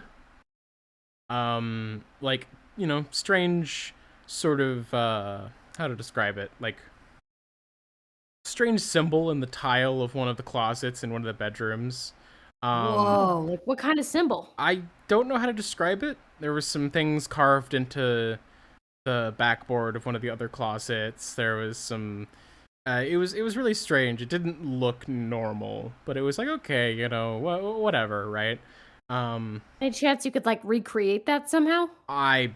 It was a long time ago. I don't really remember what it looked like. All I remember is they were very strange, and my first thought was, that looks kind of evil. But here's the strange thing. It's like, at least in my personal experience, nothing really ever happened in that house, except for one time. And this was a couple years into us having lived there. It was early in the morning. It was, around 6 a.m., and it was the sun was just barely starting to come up outside. So it was like it was kind of like it was like twilight kind of, it was, the sky was blue-ish, but there wasn't very much light outside. And I was getting ready for school because I had to catch the bus, and I'm doing my thing, and my door behind me is open, right? Now here's the thing about this house, right? My door, or my room in this house and the living room are on opposite ends of the house. And this is a fairly large house. Like, it would take you, even if you were running at full tilt, it would take you probably at least, like, I'd say 5 to 7 seconds to run to the other end. Which is like, if you were to do that, I would hear that happening, right? Or if you were to walk, it'd probably take closer to about 20 seconds, right? So if someone were there in that doorway, I would have seen them, right? Yep. So I'm standing there, and I'm I don't remember what I was doing, but I was doing something to get ready for school, and I suddenly hear someone, this raspy voice, say my name, and it's just like, yo, what? And like, it sent a chill up my spine, and it was like, looking back on it, I think the room got a little colder too when that happened. I wheel around because that just freaked me out. I heard someone say my name, and there's nobody there in the doorway. Yeah. So I like peek out into the hallway, and like, if at that point it's like I would have seen someone, and I'm like, that's weird. And so I kind of creep my way out to the living room, and my mom and my younger brother are there.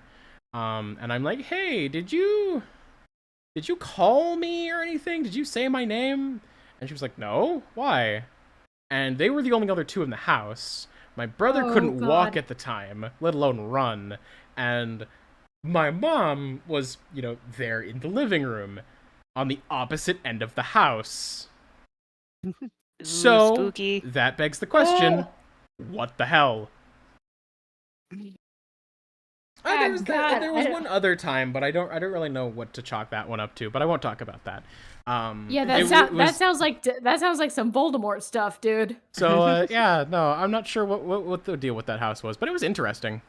It was the only like major occurrence that ever happened. There was one other thing, but it was small, and like I didn't even hear it. So, yeah, this is like some Conjuring stuff, man. But yeah, so that's a little interesting thing, a little fun thing. Yeah. No close encounters, but I season. definitely heard something. So that's pretty wild. Hang on. Yeah. Iko Mano says, I won't be sleep good tonight. Thanks a lot, you jerks. Yeah, no, Sorry. that's fair. Did Ekomono say if they were that same person I knew from the Star Control 2 community, or it's somebody else? Hey, Iko, did you know Zarla? Knock twice for yes. Sorry. Don't worry. Ghosts aren't real. I mean, no, I don't want to say that. I think there's something weird going on with the whole ghosty thing. What I will say, though, is ghosts can't hurt you. Yeah, not as much as you think. I mean, they can scare you, but they can't hurt you. People are far scarier. Oh, yeah. Absolutely. It's funny because sometimes I like to watch spooky videos and stuff like that, and like, you know, you'll have situations where it's like, oh, is that a ghost in the house? And I always think to myself, man, that could be one of two things. Either that's a ghost or that's a person in their house. And either way, I think the second one is scarier. Yeah, well, my family has actually had a history of seeing ghosts, but yeah, so I guess it was only a matter of time until I've had my experience, and you know, when I finally told my mom about what I saw in the coffee shop, like a few months later, like she didn't judge me at all. She listened, and I was like, "You're not gonna judge me too harshly, are you?" And she was like, "Well, with the experiences I've had, I mean, I can't." Fair enough. Yeah. So yeah, I mean there's some ghost stories for you, but my mom told me this one story of like this one ghost story that happened in like the late 90s, like way back when I had to have been like a toddler. I'm not sure if you guys want to hear it, if we want to wrap things up right now, but we could save it for another time. It's up for you. I'm down for one. Well, more. I need to give my cat. Oh yeah, no, Zarla, go do medicine. that. Go do that. You mentioned that a while ago. And I was like, you want to do that first? So go do that. Yeah, by all means, go take care of your kitty. Take care of your fuzzball. I thought we were going to be stopping here anyway. Like, would be like what, 3.5 that's true. hours? I guess. Yeah, I guess it says 3:18 on my thing. Yeah, it says 3:18 over here, but yeah, I guess that would be the time to stop. But I yeah, know we can I've always... I linked people the other one, and they were like, "Wow, this is great. 5 hours though," and I was like, "Yeah." Yeah, God, let's not do that again. Let's not do that again. But we should definitely, for sure, let's definitely swap stories next time we do this. Anyway, on that wonderfully haunting note, thank you for joining us for this wonderful foray into our past works. Thank you for sticking around for as long as you have. And You've been a lovely audience. And you're welcome for the spooky vibes.